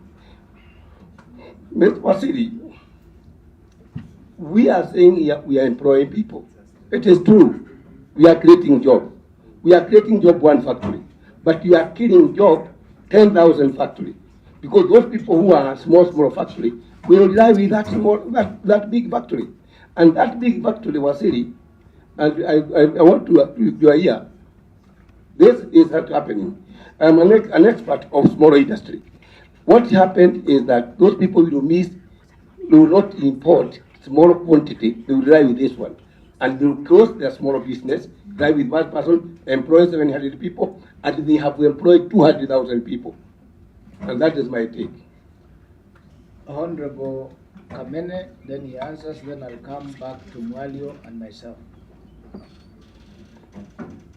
Chair, let me start from appreciating the CS for coming before us. But what I've had today is very amazing. Chair, we got an opportunity. Let me just remind every one of us. We got an opportunity to start from the port. And that the day we went there, I wish our people could give us those videos that we took. We did not see any multi-agents. We did not see any multi-agents people there. In fact, the only person that was there and was of use was the chair of the Sugar Board, Kenya Sugar Board. Next, we came to the depots here in Nairobi. The same was the case. We were asking questions, all of them seemed to be lost. We moved to Kisumu. Kibos. What we saw there was another even total different from what you're talking about. In short, the multi-agency that you're talking about and the Sugar Board that you're hailing responsible for all this. I think the Sugar Board, even when we called them, I think there were only 3. And one is the one who was only appearing. And answering questions was also a problem. And it looked like everything has been organized from the Treasury. Everything is from the Treasury. It has proved now. Indeed, it's like everything is being organized. And even if it is being organized there, Waziri, you're so qualified to understand that there are procedures. Me, the issue of the regulations. How do you just put everything, let's start in the market. What is this hurry about? Kibos was not going anywhere. This importation of raw sugar was not going anywhere. Why didn't we get good procedures so that we can protect our people? As we have told you and we are insisting. It is there. It is being processed in tandem with the other white sugar. How are people? Why didn't we get a bonded warehouse? Yeah, why didn't we get a bonded for you to ensure that at least you want to protect the people of Kenya, to make sure they'll not use this contaminated sugar. But somehow everything has been rushed. Sure. No, this is very wrong. You have to answer us. We want you to explain us. We want to understand very well why all this has been rushed that way. We have known. And why aren't there good procedures? Imagine, it is so sad. Okay, let's have Waziri answer. We can't take all. And it's so short. Okay, then we close. Yeah, thank you very much. Thank you, Waziri, that you are here to prosecute this case and be able to answer all those. From the word go, the Sugar Board people lied to you that the Kibos was right to import this raw sugar. Because first of all, there were no regulations for raw sugar. Number 2, the board was not properly constituted. The board's quorum is 7, and there were only 3. So from the word go, everything went wrong, and they lied to you because you are up there and they are down there. They thought they knew you don't have those nitty-gritties. So they were not in the right standing to even give a permit because they were not constituted. No director was representing the farmers themselves. Even now, there is no one. So the whole thing is a saga because the importer had maybe spent so much money on the factory and then was in a hurry to bring that the consignment. That is why you had to fetch even the consignment from South Africa, from Brazil, so that the ship can be filled with all the consignments from different different places to bring it up in a hurry. So the whole thing is a saga which should have been done in the proper way. Even now, if he finishes whatever we saw him processing, how will he bring another consignment for continuity in the market? Because the board is not even constituted. We'll go to the same saga. The shipment from Brazil came. There was a question I asked that was not responded to properly. Just allow me to reframe based on the letter written by the PS to the Commissioner General 17th July 2025 on the issue of timelines. In the third paragraph, the letter, the raw sugar shall be imported in accordance with the South African Community Council Management Act 2005 regulations. If the raw sugar is not refined into sugar for industrial use, the applicable taxes include import declaration fee and development levy, and the penalties and interest thereof shall be due and payable to the Commissioner. The question I asked, which was not answered, what was the time frame attached to the processing of the raw sugar for industrial use? Or was it open-ended? It could as well take 20 years or 50 years. Thank you. Yes, Waziri, you may answer those ones. Waziri, the point which is not clear here, you did very well to make sure you have put multi-agency task force in place to make sure that goods from the port to Mombasa Sugar Refinery arrive in safe hands as per the thinking. But now, in your submission, number 35, you write that the approval purpose of the consignment was refining into food grade and pharmaceutical grade industrial sugar. Compliance was to be ensured through controls over the release, movement, custody, processing, and utilization of the imported raw sugar. The issue of custody here is a sole responsibility of KRA, which is under your ministry.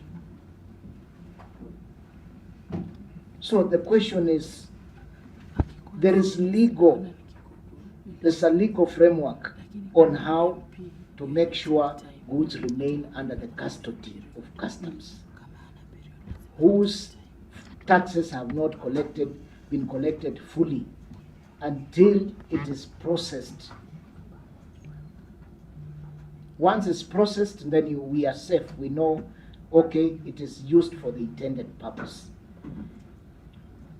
That is the area I want you to come out clear, Waziri, and tell us the issue of custody. How have you made sure under the law that it is there? Because it's not the duty of multi-agency team. It's the duty of care. Yeah. So, Chair, maybe I respond to that first. By the way, nothing that I approved waived any requirement in ensuring that the release of commodities is governed by the applicable procedures. KRA has standard procedures. In my communication, there's nowhere where I've asked any agency to waive any requirement for anything. And Chair, allow me to respond to Honorable Undo before I forget. There was a commitment that is in the minutes of 2 months to make sure. Yes. You know, before you approve, even in your approval, you must have said what you're saying, that all other procedures must be followed. Did you say that? I thought that was in the letter to the from the PF. That is what all the time we mention that all the applicable laws, they have no powers to waive any procedural requirement. They have no power. In fact, if there's anywhere where I said that there was supposed to be waiver of any requirement, it should be pointed to me. I have not waived anything. Chair, can I just read the letter? Chair, because the CS has said approval is on a document that he gives to the PS, then the PS communicates that approval. The letter from the PS then that communicates the approval from the CS actually states reference is made to a letter from the Managing Director, Mombasa Sugar Refinery, dated 23rd June 2025, requesting for exemption of import declaration fee and railway development fee on raw sugar imported under duty remission and refining into sugar for industrial use, and deferment of payment of value-added tax to the time of selling the sugar and after refining. After due consideration, Secretary National Treasury and Economic Planning on 15th July approved exemption of import declaration fee and railway development fee on raw sugar imported by Mombasa Sugar Refinery under duty remission scheme to manufacture sugar for industrial use in accordance with paragraph XXV1 of Part A and paragraph X of Part B of the second schedule of the Miscellaneous Fees and Levies Act respectively. The raw sugar shall be imported in accordance with the East African Community Customs Act 2004 and its regulations. If the raw sugar is not refined into sugar for industrial use, the applicable taxes including import declaration fee and railway development fee and the penalties and interest thereon shall be due and payable to the Commissioner. Then, in respect to the request for deferment of payment of value-added tax, there is no provision under VAT Act to enable the Cabinet Secretary to approve deferment of payment of value-added tax from the time of importation of the raw sugar to the time of selling the sugar after refining. Therefore, VAT shall be payable on the raw sugar at the time of importation. So, if you from that reading, clearly we said that the law must be complied with. There's nowhere where we waived any law. We said categorically through my PS that all the provisions governing importation must be followed. So that's what we did. Allow me then, because I read the letter. You see, this letter then should have come out to say that for purposes of making sure that this sugar is properly followed, the procedure is properly followed, shall be bonded until such time the process is complete. Because when you leave it open, because this is a letter attached by KRA, and if you look at what KRA say they based their judgment on the letter you wrote, and that's the reason why they have not bonded that sugar. You know, surely, Chair, once we have quoted the law, you want us to go to procedure, to tell the KRA procedure. That's not how we work. Honestly, that's not how we work. You see, when you are giving exemption, and I write these letters every day, I don't go spelling out to agencies that you will be producing the master list and giving to us. It is the procedure. They will be doing the master list and submitting to the Treasury. So the question I thought, Chair, that you are seeking from the National Treasury is on the tax policy. Why did we exempt this manufacturer or industrialist from RDL and IDF? In fact, the issues that we are now talking about on the safety, security of sugar is not even in my province. I just went a step further because I convened this meeting. In fact, the reason why I convened the meeting was not about quality. I convened the meeting to discuss whether IDL and IDF, whether this manufacturer or industrialist qualified for IDF and RDL. And that is based on whether this was raw sugar or table sugar or finished sugar. And the discussion we had there was that this is raw sugar. Now, I went a step further because I just, out of caution, in fact, what the members are asking me here, in fact, one of us said that, thank God, it is from Kisumu. By the way, I am a cabinet secretary for the whole country, not for Kisumu, for the whole country. I would be equally concerned if my brothers and sisters in Kajiado South, their lives would be endangered. And no one knows who would have consumed this sugar. And we are national leaders. You are members of National Assembly. When I was representing Super South, Mr. Chairman, I was not just speaking for Super South. I spoke for the whole country because I was a member of National Assembly. That's why you are called member of National Assembly. You are not member of County Assembly. So the question of Homa Bay, Kisumu, Nini, Kajiado should not arise from national leaders, Mr. Chairman, with all due respect. But the point is, I was trying to make sure that we protect the lives of Kenyans by forming this multi-agency task force. It was not replacing other procedures that are established by law. The other procedures remain. KRA still has an obligation.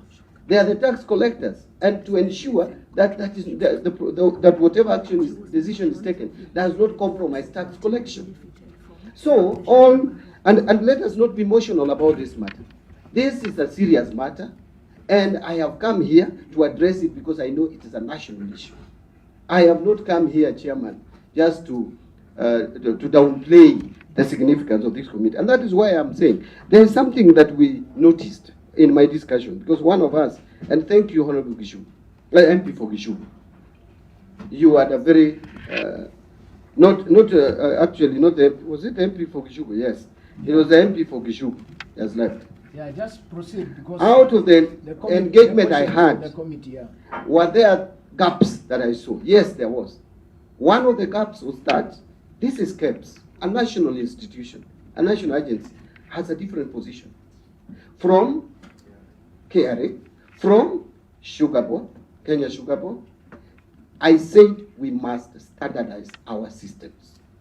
In fact, one of the KRA guys said they don't use international standards. I remember that meeting, and I said that is wrong. We are not operating in isolation. We are not an island. We must operationalize and standardize our system to conform to international standards of testing, quality of goods. And by the way, KEBS has a bigger responsibility. One of us asked whether I would be held responsible. I think it was Honorable Kamen. How do you hold me responsible? I am not responsible for quality. We have KEBS responsible for quality, and that is why I invited them. And none other than the managing director was present there. And she told us, this is raw sugar. And she can come and confirm or deny. And we took minutes, and they all signed. In fact, we made sure they signed on every page, including even blank pages. So, in terms of quality, it's supposed to be guaranteed by KEBS. Kenya Sugar Board should guarantee quality.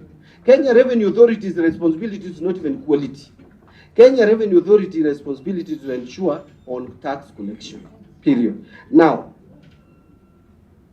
I need to check whether when Kibos changed to Mombasa Sugar, but I was clearly told that they changed the name, and therefore subsequent requests came, they relocated to Mombasa and therefore changed the name, and therefore that was it. By the way, in terms of discussion around whether we are... Yes, I think that was specific. If our secretariat can show you the two different documents. Yeah. Because he mentioned even the dates. Yes. The documents are on the file. Which documents? Maybe I don't have that the document. Application, the date of application by Mombasa Sugar Refinery and Kibos Sugar. By the date they applied as Mombasa Sugar Refinery, the company had not been formed. I think that's the point he was making. That would be interesting, but I think maybe that's a question, Chairman, you could find out from A, the company itself, and 2, registration of company, and 3, the line State Department which made the recommendation, because I acted on the basis of the recommendation. He's back himself. Chair, what he was saying. It is your question. Yes. He was answering the one on change of dates. He wanted. Can you take it again so that we are on the same page? No, I was just just looking at the disparity between when the application was applied or was made, the application for exemption or for importation and exemption by Kibos Sugar Refinery Limited, whereas the name had already been changed to Mombasa Sugar Refinery. So that this application, in a nutshell, was made by a non-existent entity.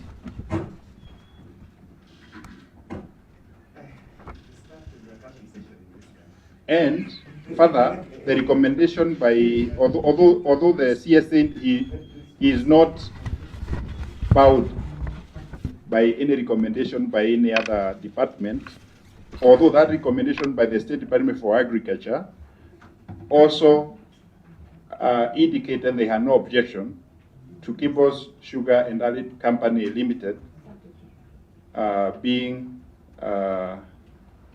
given that, or being approved for that, importation. So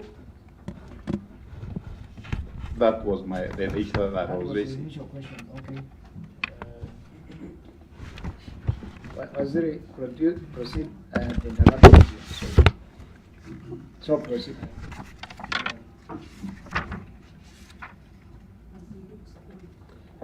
I may need to get those dates that Honorable Member is referring to, where the name, from the way I understand it, through you, Chair, Annex 2, part of your documents, there is a letter by the State Department for Agriculture. Just after it, there's an application by Kibos Sugar Refinery Limited, dated Thursday, January 11, 2024. but you are contending that they had changed the name on which date? On 14th November 2023. Was that change of name or application? Sorry? Certificate. It was certificate of change of name.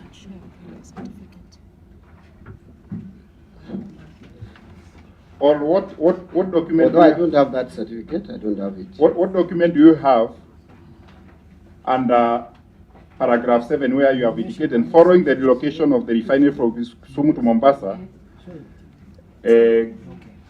Kibos Refinery Limited changed its name to Mombasa?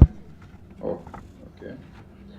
You see, what I was referring to is that subsequently, in 2025 now, 23rd of June, it was now not Kibos that requested, but it was now Mombasa Sugar Refinery, because they had changed the name. So that is what I referred to under that paragraph. So are the annexures under Annex 2 relevant in this case? Or in your submissions, are they relevant? Because at that time, the applicant was Kibos Sugar Refinery Limited, which was non-existent. Chair, what my response to that question would be that the relevant bodies can be asked at what point, because I don't have the certificate of the change of date. I am seeing it here for the first time. I'm not having that certificate. And I'm sure there are competent bodies to address how the change of name came about. But for me, what I reported here is that Mombasa Sugar Refinery subsequently applied on 23rd of June 2025 because the name had changed from Kibos to Mombasa. The contention from the member is that at the time we were approving for Kibos in 2024, Kibos had ceased to exist. Yes. Yeah, so that is a question that first can be addressed. You see, if you look at this, the letter from the principal secretary, which is dated 2024, yeah, this letter, the PS referred to Kibos, and it is 2024. Yes. But the contention is that the name had changed in 2023. So the people who can address this clearly is not me. It is the PS who referred to Kibos Sugar, and also the Kibos and any other person who is involved in the registration. For me, what I was reporting here is that Kibos transited to Mombasa, because that is the information I have. And it is only in 2025 that now Mombasa Sugar applied. The earlier ones, we dealt with Kibos. So that is what I wanted to clarify. Chair, there was a question. Allow me, Chair, just on the same annexures. On that same annexures, annexure 2, the letter from the PS to PS Agriculture to PS National Treasury. Which annexure is that? 2. Yes. The same annexures, where you have made reference that the PS made a letter by Kibos, which Kibos did not exist, right? So that's same annexure. And the PS, because PS for Agriculture wrote to PS National Treasury, your annexure 2, the first letter.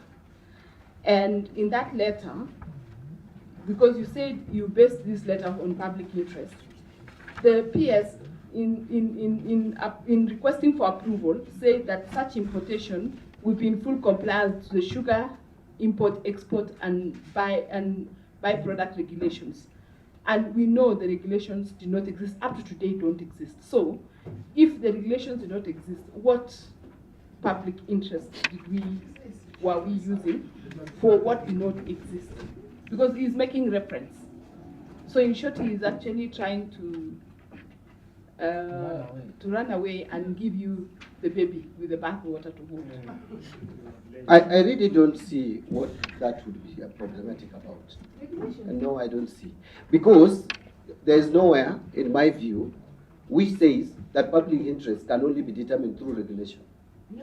Where is that? What I mean is, a law, when we make law, the law becomes, especially where it says this shall be done by regulation, it becomes now active when the regulation is passed. You can make a law and say this law shall become active by regulation. So in this case, the regulation that existed did not allow raw sugar processing, importation or processing in this country. And the PS has made reference to that regulation, which does not allow raw sugar into this kind of processing of raw sugar, importation and processing of raw sugar into the country. Paragraph are you referring to? Can Paragraph, you just page 2 of that letter. In conclusion, and noting the role of government is to facilitate Annexure 2. I manufacturing. don't have the letter from. No, you do. It's the first letter. Is it Annexure 2 or which one? Annexure 2. It is Annexure 2 signed by PS No, Rono.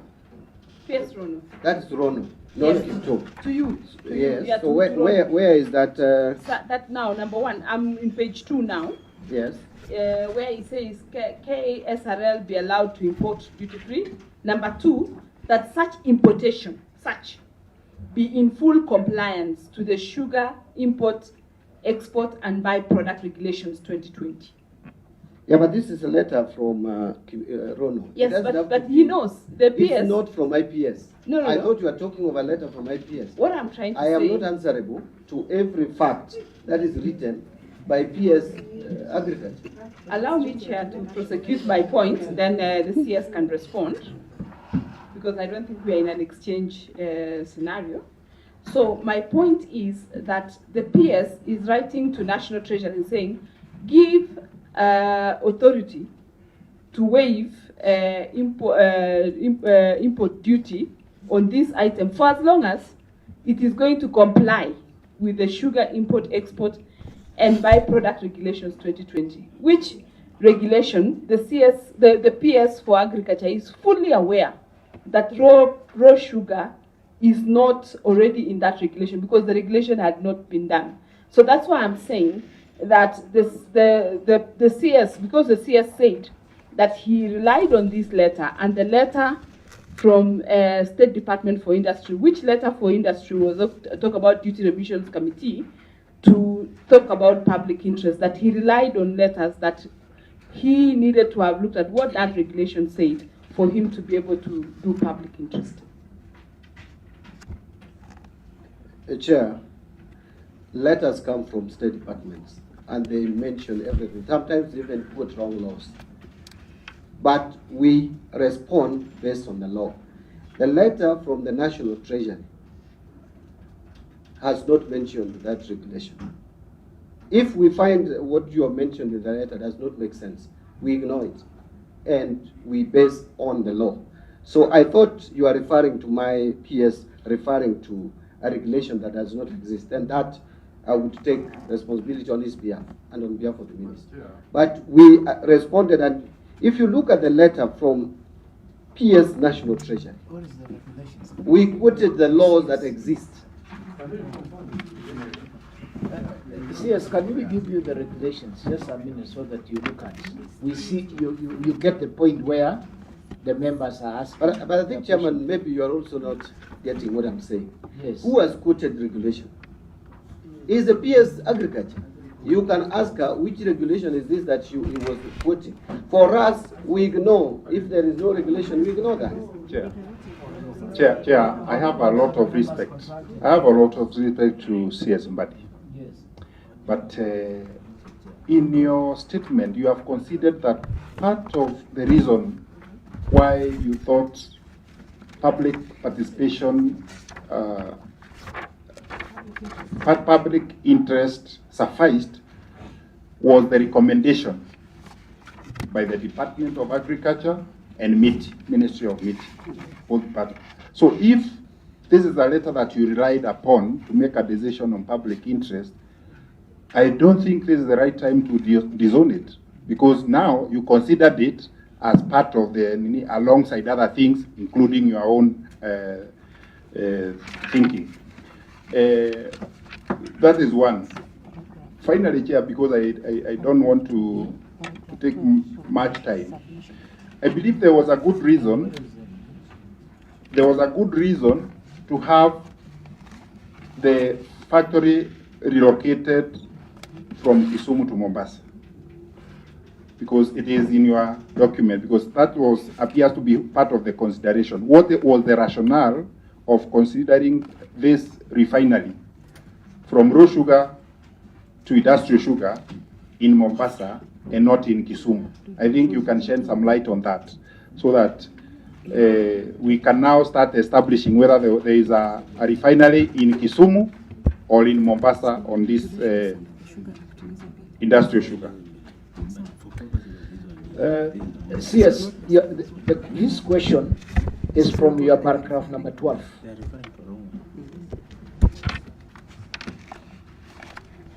Where you say your approval relied on the decision took into account the application by Mombasa Sugar Refinery Limited, the recommendation of the Ministry of Agriculture and Livestock Development, and the Ministry of Investment, Trade and Industry. Yes. That is where I think that question is coming from. Chair, let me put it this way. These are the things that the PS said was just talking about procedure. Mine is a policy, and look at where I drew my policy from. In conclusion, and noting the role of the government is to facilitate manufacturing under the economic pillar of the bottom-up economic transformation agenda. So, my policy is to promote investment. Is to promote investment. If the PS made a mistake of quoting regulations that don't speak to raw sugar, it is not my mistake. It is the PS to be asked, why did you quote a policy or regulation that doesn't exist? And I have spelled here clearly that there is no suspension of that law awaiting regulations. I have legislated in Parliament, and there is nowhere where there is suspension of the public interest until regulations are done. If there is, point it out to me. I have not seen it. And so, if you could allow me, then I address other issues. Because I think this matter, I have put across what I think I would respond to, unless there is an answer that someone is looking for, which I don't have. So, Chairman, it is simple, in my view.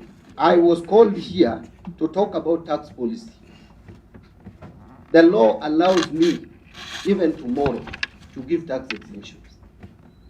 If that responsibility is taken away by Parliament, I will oblige and I will respect. But so long as still I have it, I will exercise my mind and thoughts to it.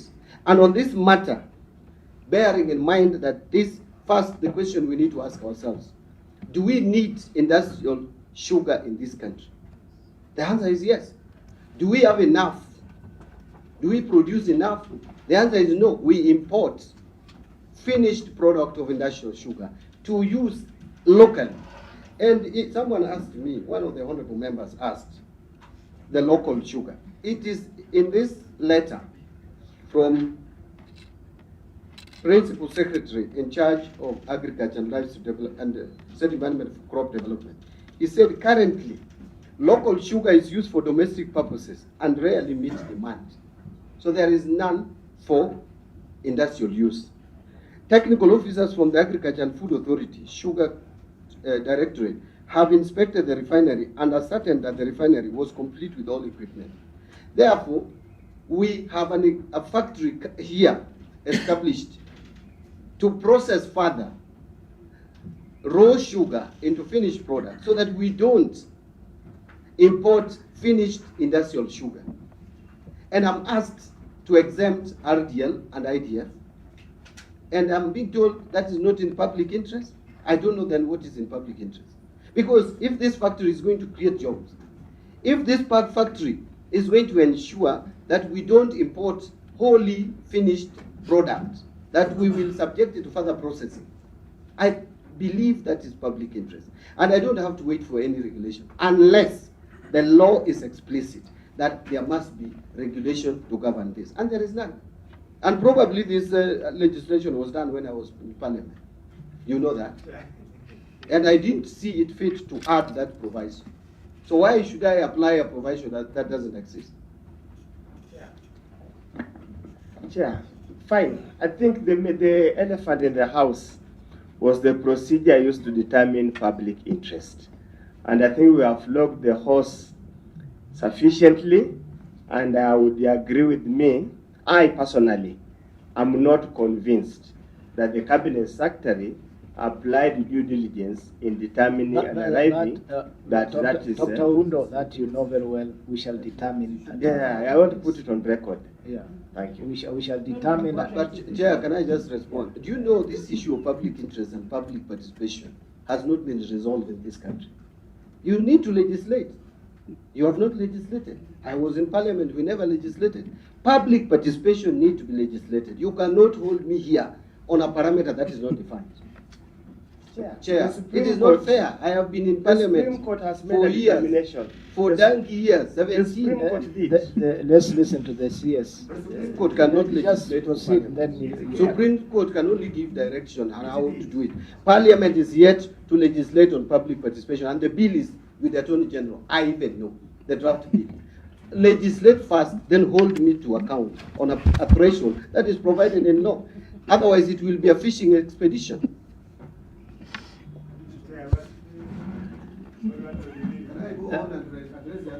Yes, proceed. I think I responded to one of the Parasina on this issue of safety of Kenyans. It would be very disheartening for me if the people of Kenya would be subjected to bad sugar. In fact, the sugar that you referred to, that was imported that time, which was contaminated, was for domestic use. It was table sugar. This was industrial sugar. And my understanding is industrial sugar should be subjected for further processing to industrial sugar. And the truth is, we need industrial sugar in this country, and it is not being refined here. This is probably the first refinery. And on that basis, I felt this was important business, this is important investment to support. One of us again asked why we are applying public interest in a private company. There is no law that says public interest can only go or be considered in public companies. I am one person who believes that we don't need public companies to be involved in business. It's the private sector. One way of promoting private sector is to support their investment by giving them duty remissions, by giving them tax exemption that will promote the investment. That is how to attract investment in our country. Why this company has not operated from 2014, I don't know. Honestly, I have no idea. I can only speculate and rumor, maybe get involved in rumor mongering. I think I've addressed raw sugar versus table sugar. Whether this, you see, the law allows raw sugar also to be imported in this country. And on that basis, it is known that it resembles table sugar. But there's a procedure.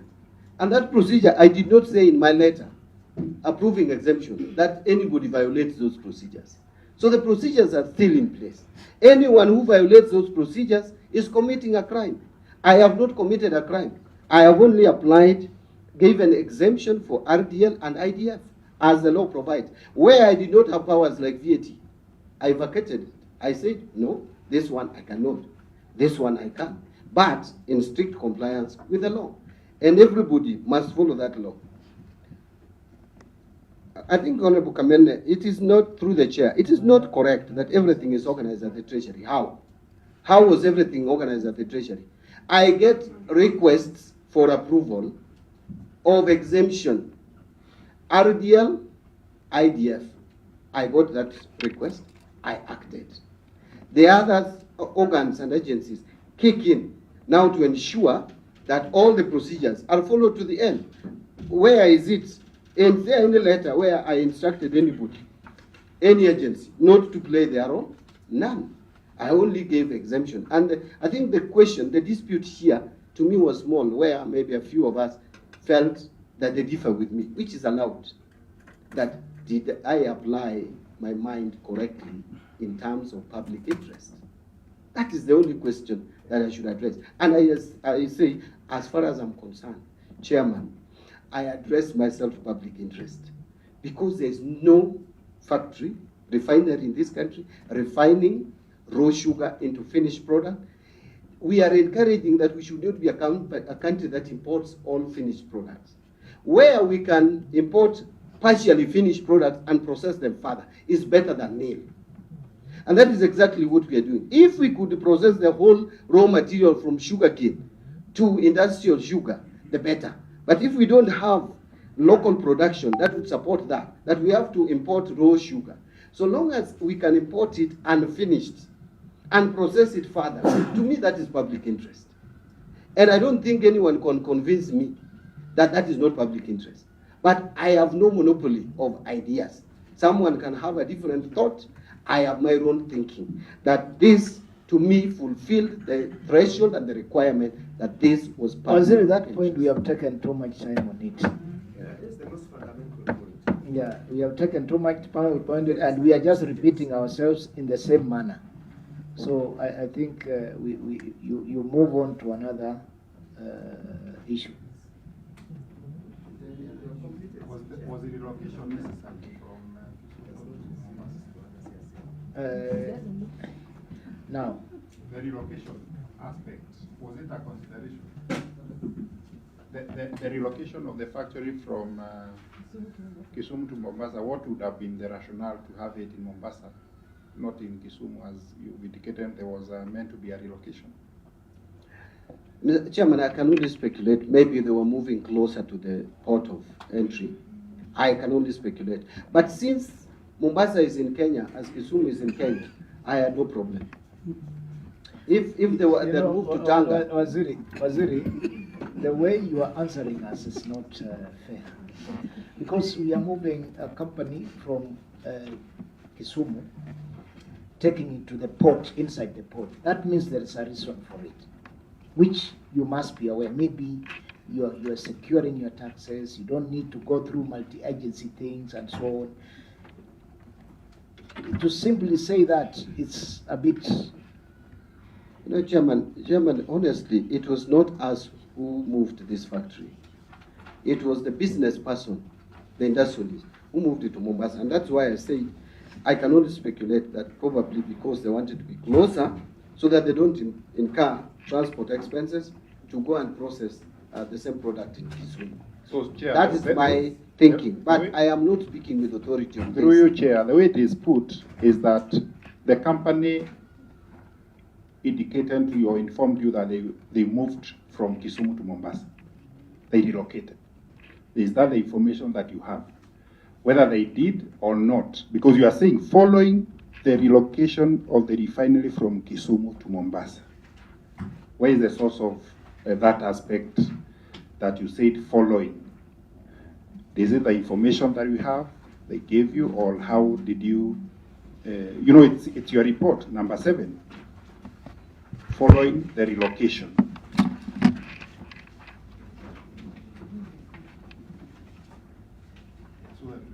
language. Like, Waziri, you are aware that these documents you have submitted to us are public documents now. They'll form part of the report. Because when you say you have following the relocation, that means the factory has relocated to Mombasa. If I may understand the way. Yes. Where in Mombasa is this factory relocated to?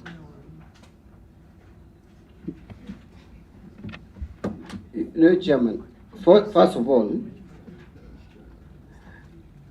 if you read that,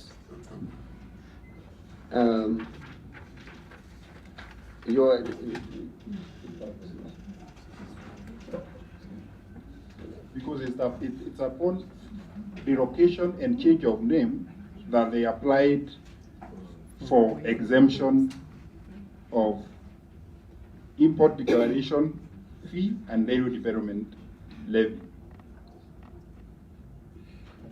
And subsequently, approval was given. You Yes. know, that if you look at that statement, there was relocation and there was change of name preceding the approval. which was corroborated by the relevant ministries, the State Department for Agriculture, and also Ministry of Investment, Trade and Industry, which are responsible for all the procedures of licensing and location. You know, I could not go and check whether physically the factory moved from Kisumu to Mombasa. Okay, I agree. He cannot go, but was there any communication that there is relocation, and what was the source of that information? You know, we would not expect you to go in every other place to verify, but that information is relevant to this committee. If that is the information that this committee requires, we'll provide it. I'll get the information on the letter that addressed the issue of relocation. Okay. Chair. Yes. Chair, the CS needs to be aware of provisions Article 2 to 3 that clears bounds all public officers to be factual and committed to public service. And allow me, because this report he has submitted here, he has submitted under his own signature. So whatever information he has been given, he has checked and verified and proved they are correct. The moment he appends his signature, it ceases to be information given by third party. It now becomes primary evidence for us. It's not third party. And surely, Honorable Speaker Chair, the Article 233 clearly says that a public officer, values of public service include high standards of professional ethics, efficient, effective, and economic use of resources. But most importantly, is the issue transparent and provision to public of timely, accurate information.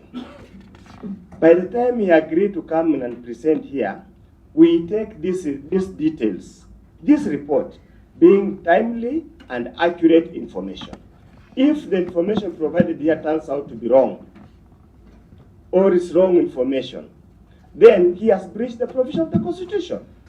Either the Cabinet Secretary say, would rather go and withdraw this presentation, go verify and present a verified report, or we take it and then we leave the public court to decide. Chairman, let me just address this issue. There's no reason to doubt that this factory had relocated to Mombasa. The letterheads and everything else is Mombasa. But above all, Chairman, above all, I've been given a document here. There's no contradiction. Where in November 2023, the name changed from Kibos to Mombasa. It was even from this committee. So why should I be asked when I state that in 2025 the factory had changed the name to Mombasa unless someone is fishing, is on a fishing expedition? I have answered all the questions, Mr. Chairman. I think now we are going around in cycles. This company changed, the factory changed from Kibos, and you're the ones who have given me a document here, unless you're also telling me, Chairman, that this document is not factual. No, So we are the company discussing had your changed. report. We are discussing your report. So Your what I presentation. say is that there is no that letter. It's like I was asked a specific communication, Yes. and I said if that communication is not here, I'll get the communication. That does not amount to what I presented not being factual. And you know, I own everything that I signed, and Honorable Ondo knows that. I cannot run away from my document. Chair, But CS is is he right. trying to Order, insinuate- order, CS is right to the order, extent. order, members. Yeah, Order, through you, members. Chair. CS is right to the extent that there was a change of name. But the issue of relocation does not go with the name. Even if it's called Mombasa Refineries, if they never relocated, we have a reason why we are asking that. And I think that information is very, very important because On that they one, may have lied to you, and that is what we want to know. Order, members, order. I think the CS already has answered that, and he said he's going to provide information on that. Are we? That is clear. He has already answered. We can't go back to that. Yeah, let us be brief. You look at your time, and we need to close. Yeah. Let's not go into stories now. Thank you, Chair. We need to conclude. CS. I'm the one who asked why those people they have taken for 12 years without working for that factory. CS, I don't know whether you have checked whether those people they have tried to apply for state agencies to get letters to import low sugar. They have tried before. If they have tried before, they have not given the letter to apply. Does it mean there was risk with this low sugar? Why they are not getting a letter to import that low sugar? Maybe there was risk that we're not getting those this letter to import that low sugar. That's why I was asking, why have they taken investment of that magnitude, 12 years without working? And that one he answered. He said he doesn't know. I think CS, we need to close. Yes. You want to inform who? I want to inform my friend. Okay. Yeah. Do you want to be informed? I want to inform him that just my colleague, in due respect, that I think you chair Tunachoka. We are becoming so tired. Yeah, there's something I'm completing the information. We are becoming tired because basically I can share information on who is disturbing the sugar, so that we save the country from run up and down, all the work, and help my colleague. Honorable member, if we are tired, nothing stops us from summoning requesting the CS to come again. So I want us members, order.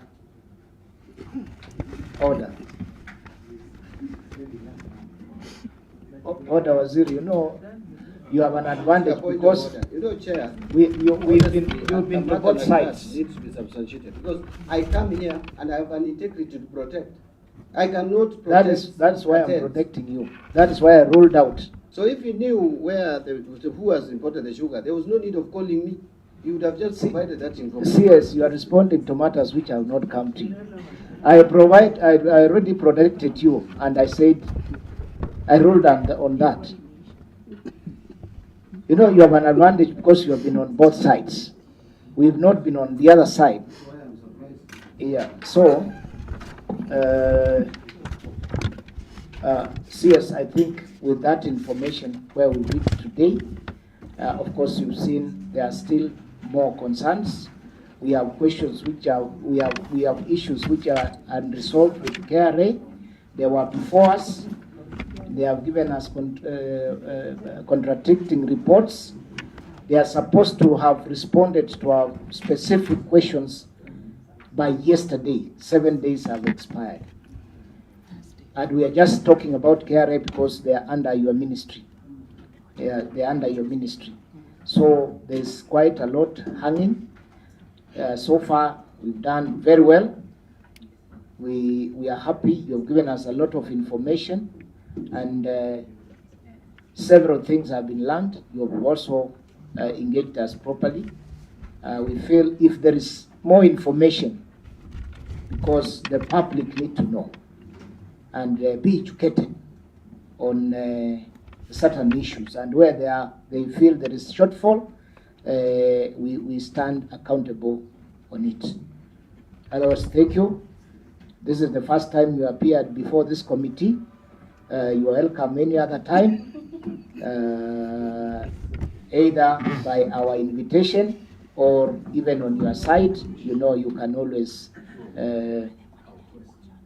you can invite us for a retreat for whatever matter. We make laws for him. Yeah, we make business laws and so on. There's quite a lot. Yes. Yeah. So, Waziri, you can give your closing remarks. Chairman, I'm very grateful for appearing here and shedding light, and I appreciate the depth of interrogation on this matter. Just to mention that we do policies to guide our agencies, and KRA, if I was requested to come with them, I would have actually come with them, because the information I had was that they had appeared before this committee. But I would have come with KRA to address. Otherwise, I will find out why they have not responded to request for information from this committee, because they have a duty and a responsibility to do that.